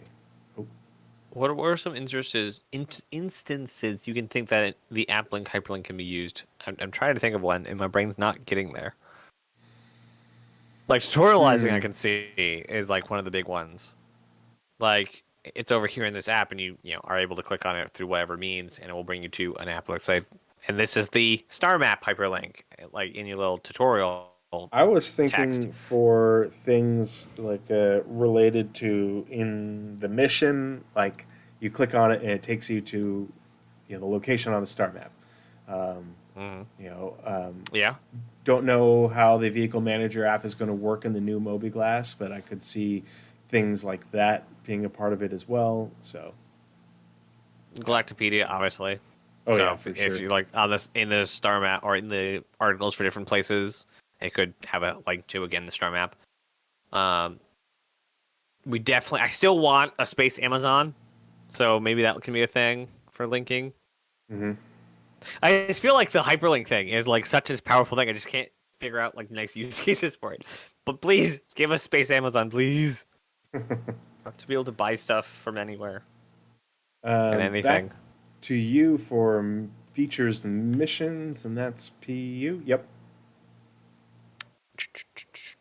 Features missions. In March, the mission features continued work on the salvage contract missions, adding polish and balance. Package extraction also progressed towards its eventual release. Excuse us. Is it not? Have we heard of package extraction before? Yeah. Hmm. I like how they just like slip it in there. Like, yeah, you've heard this before. You know what this is. No, we don't. Yeah. That is the first What we've is heard of it. package extraction? I assume it's gonna package like it's a box mission violently. Yeah, I could see that too. The target or soft or soft deaths or and stealthily. Nykob says it's the new Orison platform thing they showed. Which Fancy Orson platform thing they showed? the fancy Crusader tech that you have to liberate. Where? What? I don't know. I have been because I am geographically Link's sword didn't locked happen. out of the new one during the mission ISC. Oh, okay. All right. I'll have to go back and watch that because apparently I don't remember. Yeah. A quote from the mission feature team: "We are looking at adding general cargo missions to ships to give players a reason to investigate destroyed ships or ships that are that are in soft death." The mission feature team. Yeah, this is so package extraction. So I think that might be part of it, but this is talking about something that's still in development and not Yeah. even like they're talking about if a vehicle soft deaths, Yeah. No, this is separate. you have to go on that vehicle and get things off of it as part of the mission. Yeah, I think, but that's actually a really cool concept. Like we've been waiting for cargo missions, and this is like, hey, this is not a salvage mission, but we do need you to clear the ship of its cargo. Go do. Yeah. Hopefully, it's Well, a or lot like the just salvage special missions. items. Like for now, it'll just be boxes or whatever. But Yeah, in the future, it'll be I mean, they can put anything on the ship. Based off the yeah. mission. An item. Well, this also can be dynamic. It can Yeah. say, hey, there is a ship out there. We own the cargo. Go get it for us. It's a down ship. Instead of it being a wreck. It just gives Yeah, them more options. or it's on this ship. They're trying to get away. Go get them. And disable them and take the so you'll. Oh, I have didn't to, even think of it started out without them being disabled. You're right. Yeah. They could not have to end the mission to get something on because it's soft death. That is a good point. You could actually make the vehicle soft death. It's fresh on my mind, but it's part of my boarding actions video talk. Of course it is. The ship Reasons to escort board. mission Yeah. Yes. There are plentiful ones and plenty of ways to do so. The ship escort mission that involved quantum travel progressed. The team's current focus is getting all base flow edge cases worked out to understand their dependencies on other teams. Production of the new mission began, currently known as Data Heist, which tasks the player with reaching a location and stealing data. This is not planned for hacking at all. The team also began adding quality of life fixes for Alpha 319, including enabling players to see historical data of whether a mission was completed or failed and why. Nice. They also modularized Modularized? sure, that's a way to say it. The missing persons mission so that they can be used more easily by content teams as part of the ongoing initiative to build more modular systems. On the law side, the team worked on the ability to defend a ship's interior from trespassers. This includes not automatically adding players to the ship comms channel unless they are a party member, as well as a liability system was created to deal with crimes committed with tractor beams. Finally, I can stop getting hit in the face with boxes because friends want to throw boxes at me. Mission feature team quote, this includes a new system for attributing blame for the act of defenestration?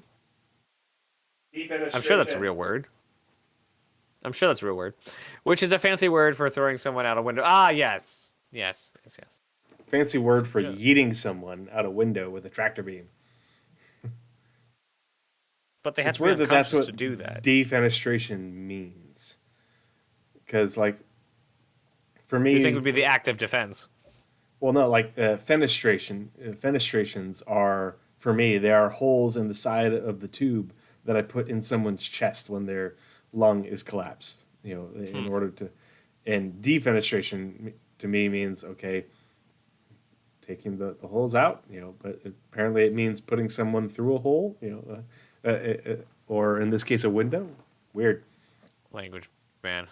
I'm looking forward to seeing it. Yep. That's back to you for vehicle feature, and I will be right back. Vehicle features, and this is Squadron only.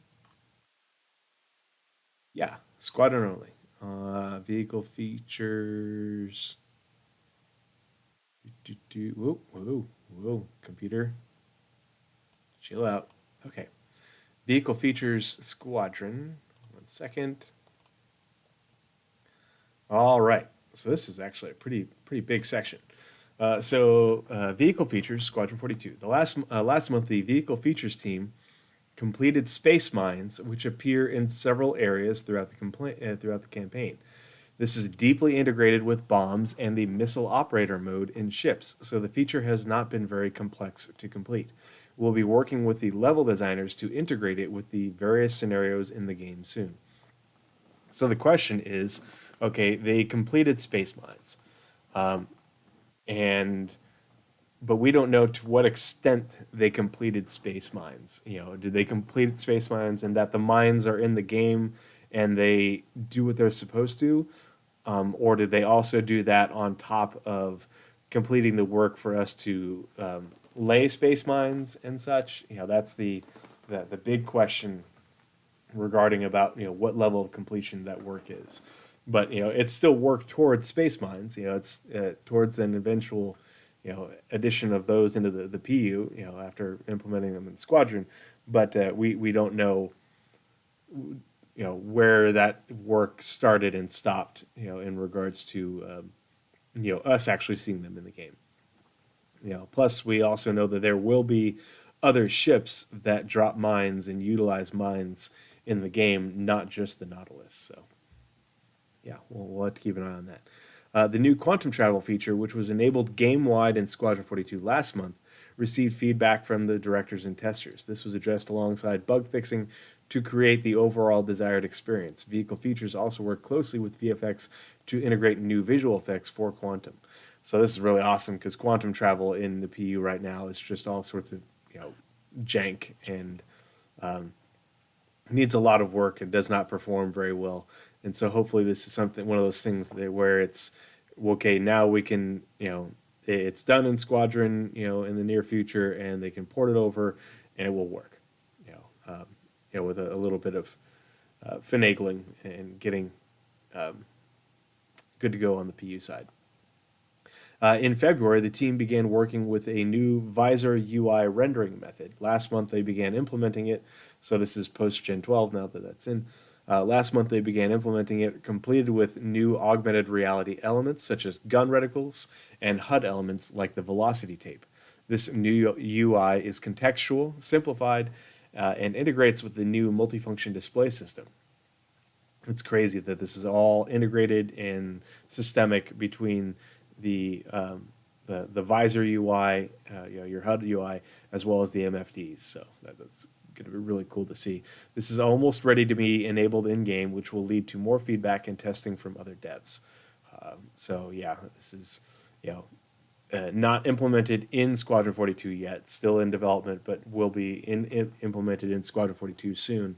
And then from there, they'll iterate on it and then pass it over to the PU. MFDs also progressed well. Now that the underlying tech is complete, the team began connecting various game systems, including the radar and scanning feature. Radar and scanning is a big one. We're making some changes to how that system interacts with UI to get it all shown in the MFDs. Our goal similarly is to get the new MFD system enabled game-wide for testing sooner rather than later. So same thing. We're going to be seeing a lot of this very soon. The Wingman Commands feature progressed, which allows players to give orders to supporting pilots such as attack this target, form up, or defend this target. This feature combines elements of AI, UI, and dialogue and is nearing completion. That'll be really cool to see. If you played all the great, Nightclub, when I say very soon, as in they will probably tease us with it. Not in the PU very soon. I mean that they will show off some of the work. Just like they show off all the AI stuff that they've been doing, which is largely Squadron related. In Squadron Initial, we'll see that same work on the PU side. Minus spoilers. Let's see. The ongoing radar and scanning tasks progressed too. Last month, vehicle features worked with level design to determine what they need from radar and scanning to make the levels work. So, as you and I were talking about it, talking about this with in regards to how the radar and scanning and the map thing works, and how that all reveals, and it sounds like they're working on that right now. I know you're being snarky, Night Cobb. You're also wrong, but no, yeah, we will see it within our lifetime. But they show what they can. Okay, off, in our lifetime is a very subjective statement. Yeah. You don't know. You don't know if anyone is going to be alive tomorrow. Yeah, don't jinx me. But this is not saying. This is, I'm not saying. You're just saying somebody. Yeah. I could be gone. Nightclub could be gone. We will see it because they will tease it to us as they're further developing it, and we'll see more and more of it as it gets ready to get ported over to the PU, and then we'll see it once it's in the PU. So that's what I mean by see it soon, and this is what ISC is for, so we can see the stuff in development. We also have SystemCon not in the too distant future. Yeah, but how much of the stuff that's in these monthly reports did we just see in ISC already? Like, or in SCL, like the AI stuff that was up there, that was all shown in SCL weeks ago. So this stuff isn't hidden. They do show us these things. It obviously scrubbed for spoilers if it's Squadron related, but and that is all for vehicle features. On to you for gameplay. Oh, no, it's me for gameplay story, unless you meant to do that. I don't know, but if you don't do it, it'll screw up everything. So go ahead. I guess I'll do it then. Gameplay story, Squadron 42. Gameplay story's focus in March was using new mocap to build a complete maintenance loop for the deck crew. This enables the AI to push a mobile ladder into position, use it to climb on top of a Gladius, then come down and return the ladder. This is quite complicated and took a lot of time to get right, but the end result is looking very good in game. I'm looking forward to seeing that, both in Squadron 42 as well as just get done. You've completed like 3 missions in a row, and after each mission, not just in Squadron but in the PU, or jobs in a row. And after each mission, you're like, you know what, I've got another one in me. I've taken some damage, but I've got enough ammo and fuel. I can keep going. And finally, you're like, okay, I am, there's too much red on my ship. There's too much smoke and stuff, and things are starting to malfunction. I'm going to go back to the station, get repaired. And you go in and, you use your Mobiglass to say, I need my ship repaired. And, they, pull up with tractor beams and climb up on top of your ship, and they're, replacing components and, putting on replacement panels. Like that's I'm looking forward to seeing what they do with repair options for the PU and in Squadron 42. We Alongside definitely this, need lots of Scottish mechanics out there. yeah, people swearing at me about what we're doing to our ships. Yeah, I want people to swear at me in their futuristic slang, so that way it's not a swear word. It isn't going to get bleeped out, because it's not a swear word in, 2023, but in 900 years it is a swear word. Alongside this, they made a number of smaller, updates to idols and pose matching across several chapters. Following the resolution of blockers, they finalized a selection of scenes in the medbay. Oh yeah, this is what I want to see. This means that characters can now rotate in their chairs and open medical cupboards to interact with the props inside. More props, more medical, things to use in order to heal people and put things into the medbed in order to use the healing that it can do. The team also finalized scenes with a character seamlessly climbing into an Argo ship, grabbing the controls, and flying away. An Argo ship in Squadron 42. Oh, I wonder what that Argo ship might be. They did tease an Argo ship in the Squadron 42 leak last year. If you want to check that out, let me know. I might know a guy. Just saying. A not announced Argo ship? Yes. Do I know what this is? Maybe. Back to you for graphics, VFX programming, and Planet Tech, and that's both. We'll upload up on the PU side.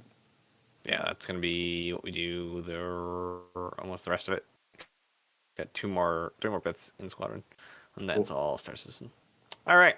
In March, the graphics team completed a version of mesh generation from spline inputs, which will be used for jump point tunnels. Ooh. So, moving ahead with jump point creation. Various shader improvements were made, including recoloring skin using physically based melanin controls. What? That's awesome!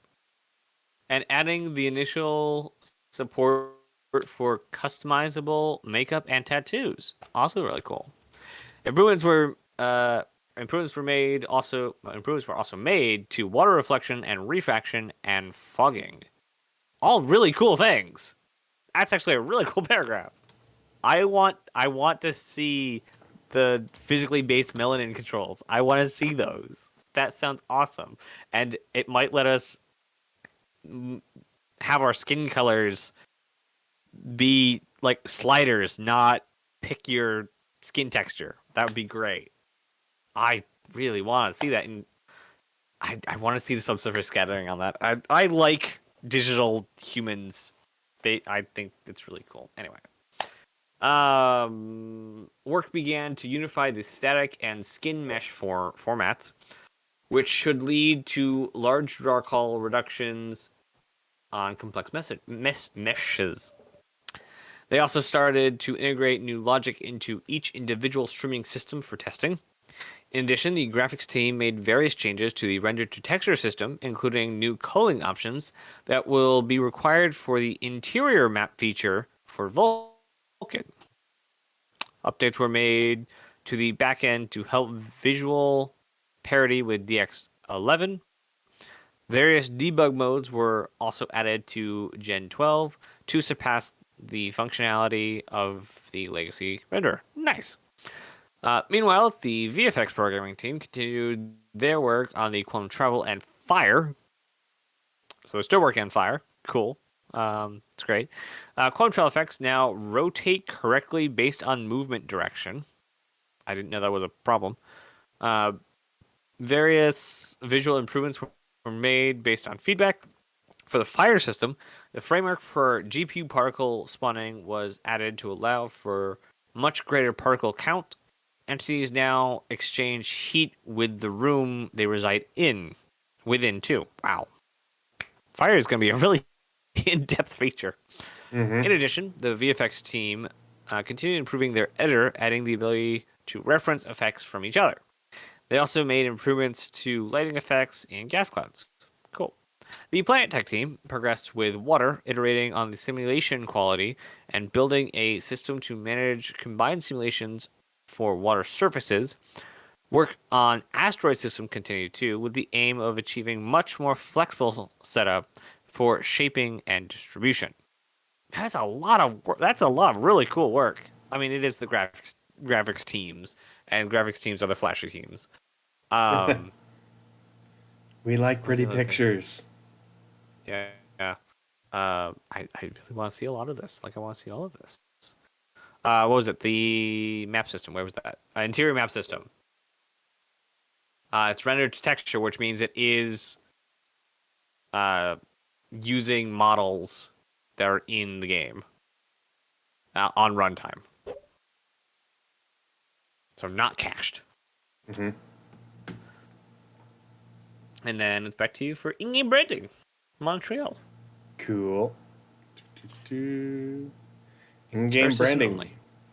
The in-game branding team continued work on the Pyro Gang's visual identity and environment. They also made the final touch-ups to Invictus Launch Week and are currently exploring Ruin Station in pursuit of adding new branding elements throughout. I'm really looking forward to seeing all the graffiti and junk signage and stuff. And, yeah, that'll be really cool. It's going to be interesting to see Invictus Launch Week at Area 18 and Bajini Point. Is that what they said was going to be? That's where Jake told me it's going to be. So. Oh, insider information. Not inside because they did really have excited. that sneak peek. The signage was using the old signs, but it was correct in that the signage, was correct in that it would be at Area 18. So I don't remember what that was. So cool. But no, I'm really excited to go back to the was it the Bevic Center? I think it's the Bevic Center. yeah, is that what it's called? I missed the It's been a long time since we've had that, so yeah. It has been. Like, it's been over Microtac and then Crusader and like they've not done a lot of stuff. Well, But that's because like IAE hasn't been there in a long time either. So that's what I mean. Yeah. Yep. Yeah. I imagine they're trying to not do so much at Area 18 because the entire thing is really showing its age. So Yeah. It definitely needs where we at? a visual update. Lighting. I mean, like they said, they're not going to touch it until they redo the entire thing. Yep. So I hope that it's Pyro then Area 18. Maybe even split the team, a team to update Area 18 and a team to work on Levski or Nix. Lighting. The lighting team spent part of March working on Invictus Launch Week before continuing to light new and existing areas around Ruin Station.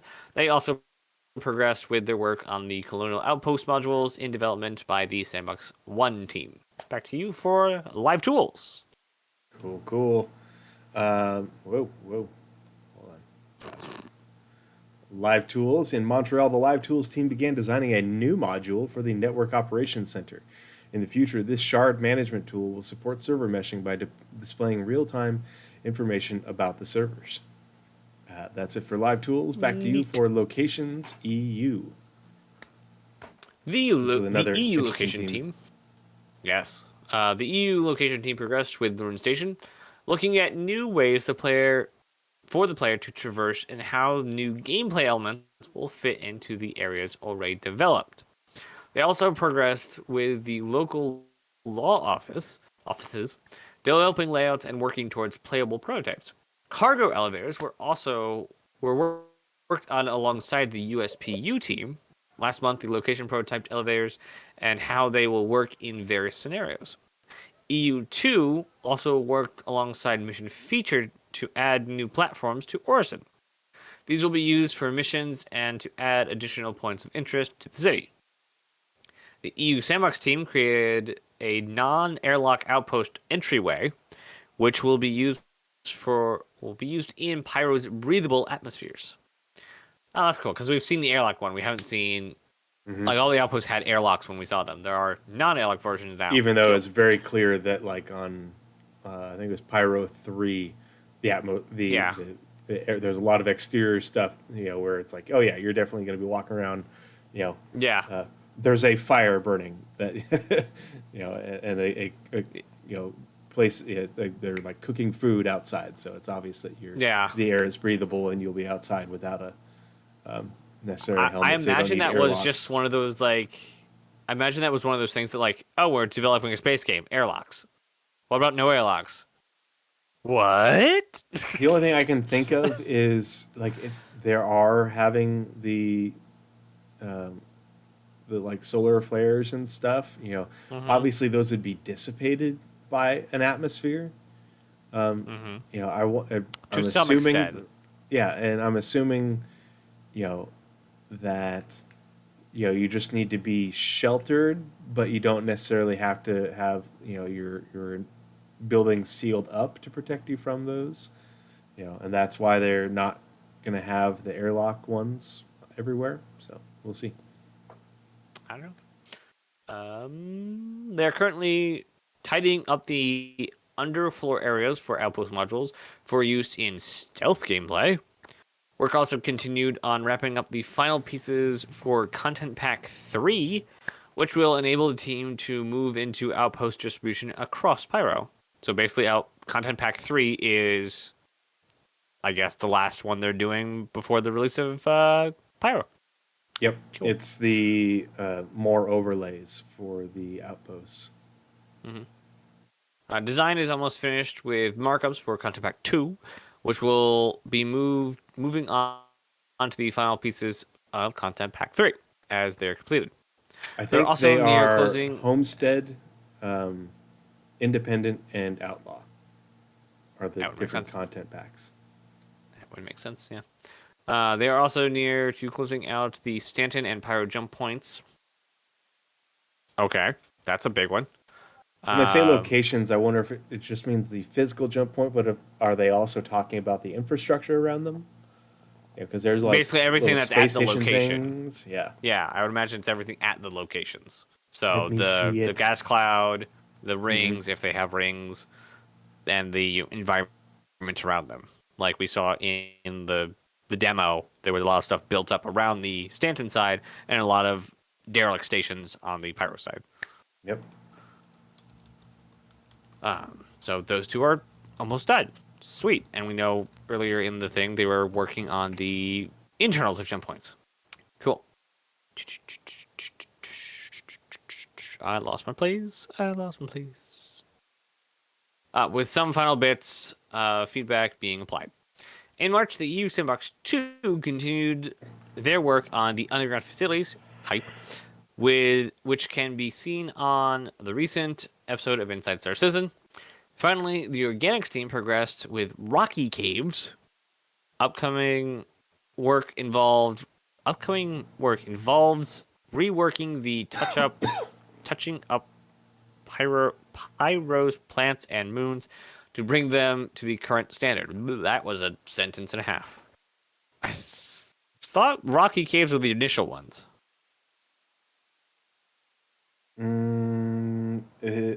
Maybe this is them refactoring them because the initial ones had a lot of issues. I mean, sure, but this says progressed with Rocky Caves. The organics team. I don't know. It just seems like they should have said, but it's the organics team. Updated so or...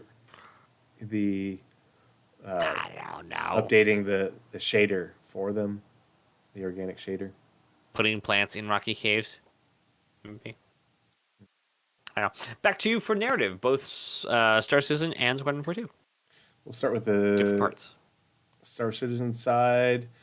With Alpha 3.18 live, the narrative shifted back to work on the upcoming patch as well as ongoing development. They work closely with the various design team owners to further develop missions or develop mission text for several upcoming mission types, including salvage, investigation, mining, and some new ones that have yet to be announced. Ooh. More missions. For Pyro, narrative revisited some of the scientific lore around the planets to ensure it aligns with the latest design and gameplay intents. I can't wait to read this updated lore. They've been keeping it very close to their chests, within the few little snippets at Citizen Cons, and so it'll be really interesting to see how it gets updated.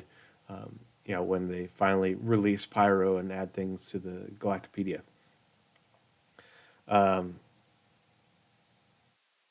Lizrad, we know that IAE isn't going to Pyro. Don't be silly. Come on now. They also started. IAE is actually a pretty uppity organization, though. Like, it may be all fun and games for us, and Jax McCleary being an absolute loon, but the IAE themselves are a really uppity organization.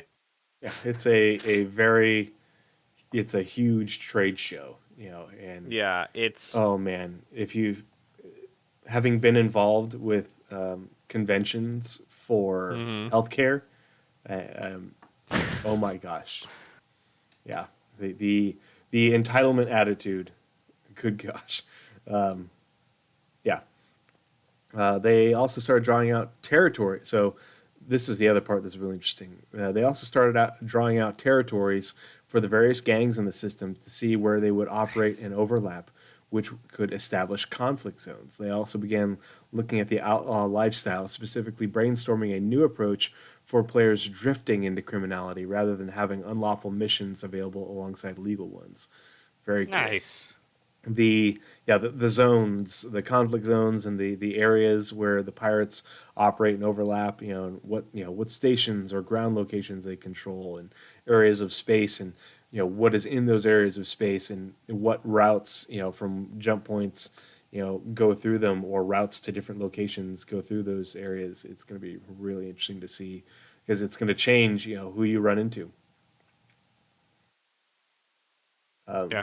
I really like the drifting part. Like that's the promise of the reputation system is not just you're a criminal now because you took a mission, but it's that this is a gray side of legality, or like the not just black or white, the kind of all the grays in the middle. You can be a CEO and do shady things, or a bad guy and do good things, kind of thing. So McCleary is Jax McCleary does Whitley's Guide. Like that's the show that he was on. Whitley's Guide and IAE are two very separate things. Yes. Whitley's Guide covers IAE, but IAE is a huge, massive convention. Yeah, Whitley's Guide is a magazine that expanded into video. Yeah, it's a magazine. They are not TV show. The event. Yeah, they're not an event holder themselves. The IAE is basically E3. The IAE has a company behind it, like the. Not yet. I still have hope. Don't even. They just need to reinvent themselves into a player-focused convention because GDC exists and no one's dethroning GDC. I forget what the company behind E3 is, but there is a company like that. We see in Stanton is a satellite location. There's multiple satellite locations for IAE that are smaller. The main location is in on Severus, which is in the Kiel system. So it's the big one is going to make the one that we have now look small in comparison.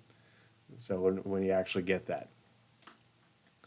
On the RSI website, the team posted somehow. Yeah. We're not going to say IAE or lawful events in Pyro. That's just not the place for it. I can't wait for an IE on Terra. Jeez, it's be so cool. Yeah, a satellite location at Terra for sure. On the RSI website, the team posted a Whitley's Guide on Origin's 300 series and published another installment of Lore Makers Community Questions. There was a lot of really good questions and even better answers in Lore Makers Community Questions. I went over it in my Lore Equals Gameplay episode 11, I think it was the most recent one, where I did the March Galactopedia update and then Lore Makers Community Questions. They added some things regarding regeneration and healthcare. So if you're curious about that, look into it. Back to you for... Oh, wait, no, narrative. I've got Squadron 42 narrative. Yep. The narrative team spent time in March on an in-depth level review of one of the biggest sections of the game. Along with a focus on revising the script as needed, they looked at the moment-to-moment flow, ensuring the player knows what they're supposed to do and where they're headed next. While much of this information could be communicated through on-screen prompts and objective markers, if it doesn't align with what the character is experiencing, there could be narrative dissonance. So our goal is to ensure that information is presented as diegetically as possible so that the player and the character's motivation align, allowing them to feel fully immersed. Narrative team. Nice. As mentioned in last month's report, Narrative Team was in the UK to oversee a mocap shoot to capture a wide variety of materials, including dynamic conversations. While there, they also held high-level discussions on the current state of the game script and finalized plans for polishing the last few remaining sections in coordination with design team's level flow adjustments. This helped the team to begin to accurately schedule the year's upcoming mocap shoots, ensuring they have the needed scripts ready in advance. Back to you for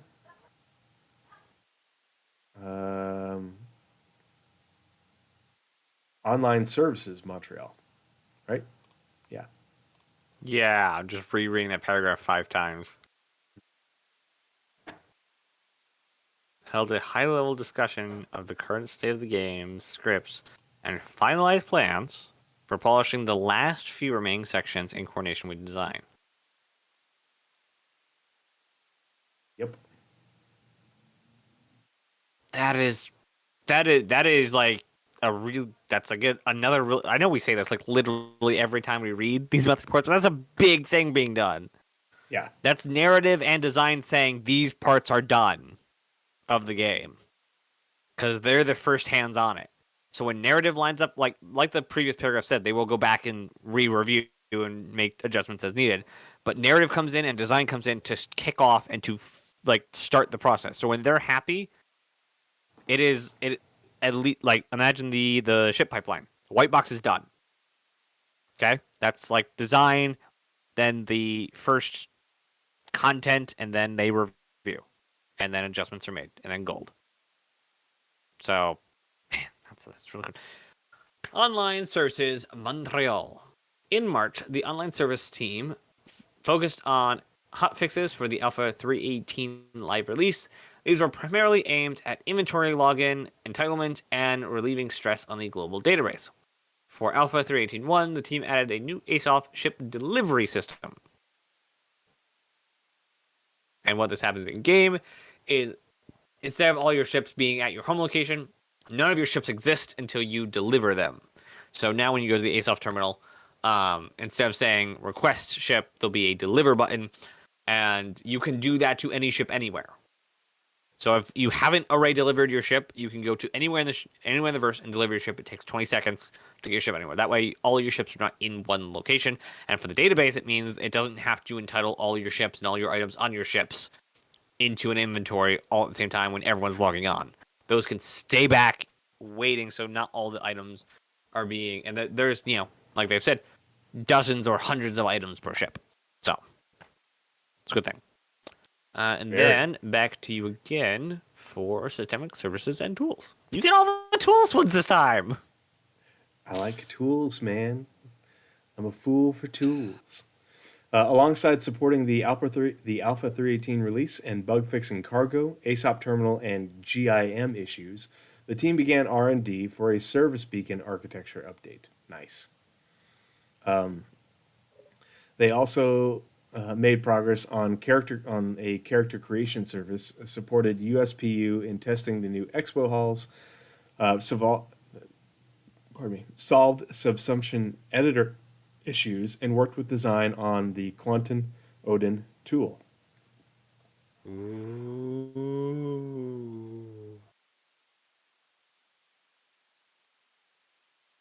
Quantum Odin. Nice. And that's it. Back to you for UI, which is a both sides. Yep, separately. On the Star Citizen side, the UI artist supported several upcoming gameplay features by creating screen mock-ups, and concepts along with with ideas for in-world displays. Okay. Several artists and some of the UI tech teams worked on the new visor and lens setup for Squadron 42, which will eventually make its way into the persistent universe. UI tech helped improve the VMA data download speeds and improve the underlying loadout system for Arena Commander and Starmarine. They also made incremental improvements to several areas, including text edit boxes, scroll bars, holo volumes, interactions, and hyperlinks. And then on the Squadron side, let me know when you got it. Yep, go for it. All right. In March, the UI team created concepts for a new vehicle UI style and puzzle screens found across various levels. They're currently prototyping a new modular fluff screen system, which will allow them to create environmental screens that AI characters can interact with. This is what I was talking about. They're fluff, not Not functional, actual just screens. for Right. it to actually Just for look like making they're sure doing something. Right, exactly. They also began work on the new visor and lens visuals and added visual polish to several screens following a feature team pass. UI Tech completed work on the underlying systems for AR markers. The new visor and lens are also ready to hand over to the feature teams and artists. Finally, they made incremental improvements to several areas, including text boxes, scroll bars, holo volumes, interactions, and hyperlinks. There you go. Very I cool. didn't actually Yeah. repeat. I didn't actually read that twice, did I? UI is so busy with so many very just insanely important things. No, I didn't. It was very similar. Yeah, like I love seeing UI stuff. I like that it's new UI. They're not just regurgitating terrible UI that we've had, not just in this game, but like in all games. Like, and something I said about the design earlier, that people that the developers know like terrible NPC following missions are horrible. They know UI too, and they're making sure, like, especially the fluff UI. How many games have you seen where you have some background NPC touching a screen and do absolutely nothing? Yep. Yeah, it is. Uh, It's a little detail jarring. that Yeah, it's very jarring, and it is immersion breaking. It is what it is. So glad puff. And then back to you for our final VFX category. All right, so VFX on the PU side, Star Citizen side. The VFX team put the finishing touches to their new particle library folder structure this month. This was in anticipation of the new external reference functionality that will be moving into the testing phase imminently. This will provide a way for VFX artists to create template effects which can then be referenced in other libraries. This method will make for easier maintenance in the coming years as Star Citizen increases in size. Awesome. Yeah, in order to make the engine more performant in terms of referencing different VFX things from the library, but also making sure that those things aren't repeated throughout the game. It's just here's the reference and you reference it here in the library. You don't have to insert it into every little instance that it's utilized. So. On the Squadron 42 side, last month the VFX team paid particular attention to large-scale space locations, working closely with the art team to provide several effects, including dangerous-looking lightning and debris from asteroid fields. Oh, snap. They also continue to clean up placeholder effects across several locations, swapping them out for bespoke versions that better match the environment. That is it for the combined PU and Squadron 42 monthly reports. I like We'll how see they you next month in specifically transmission. call out. Yes. I like how they specifically call out dangerous looking lightning.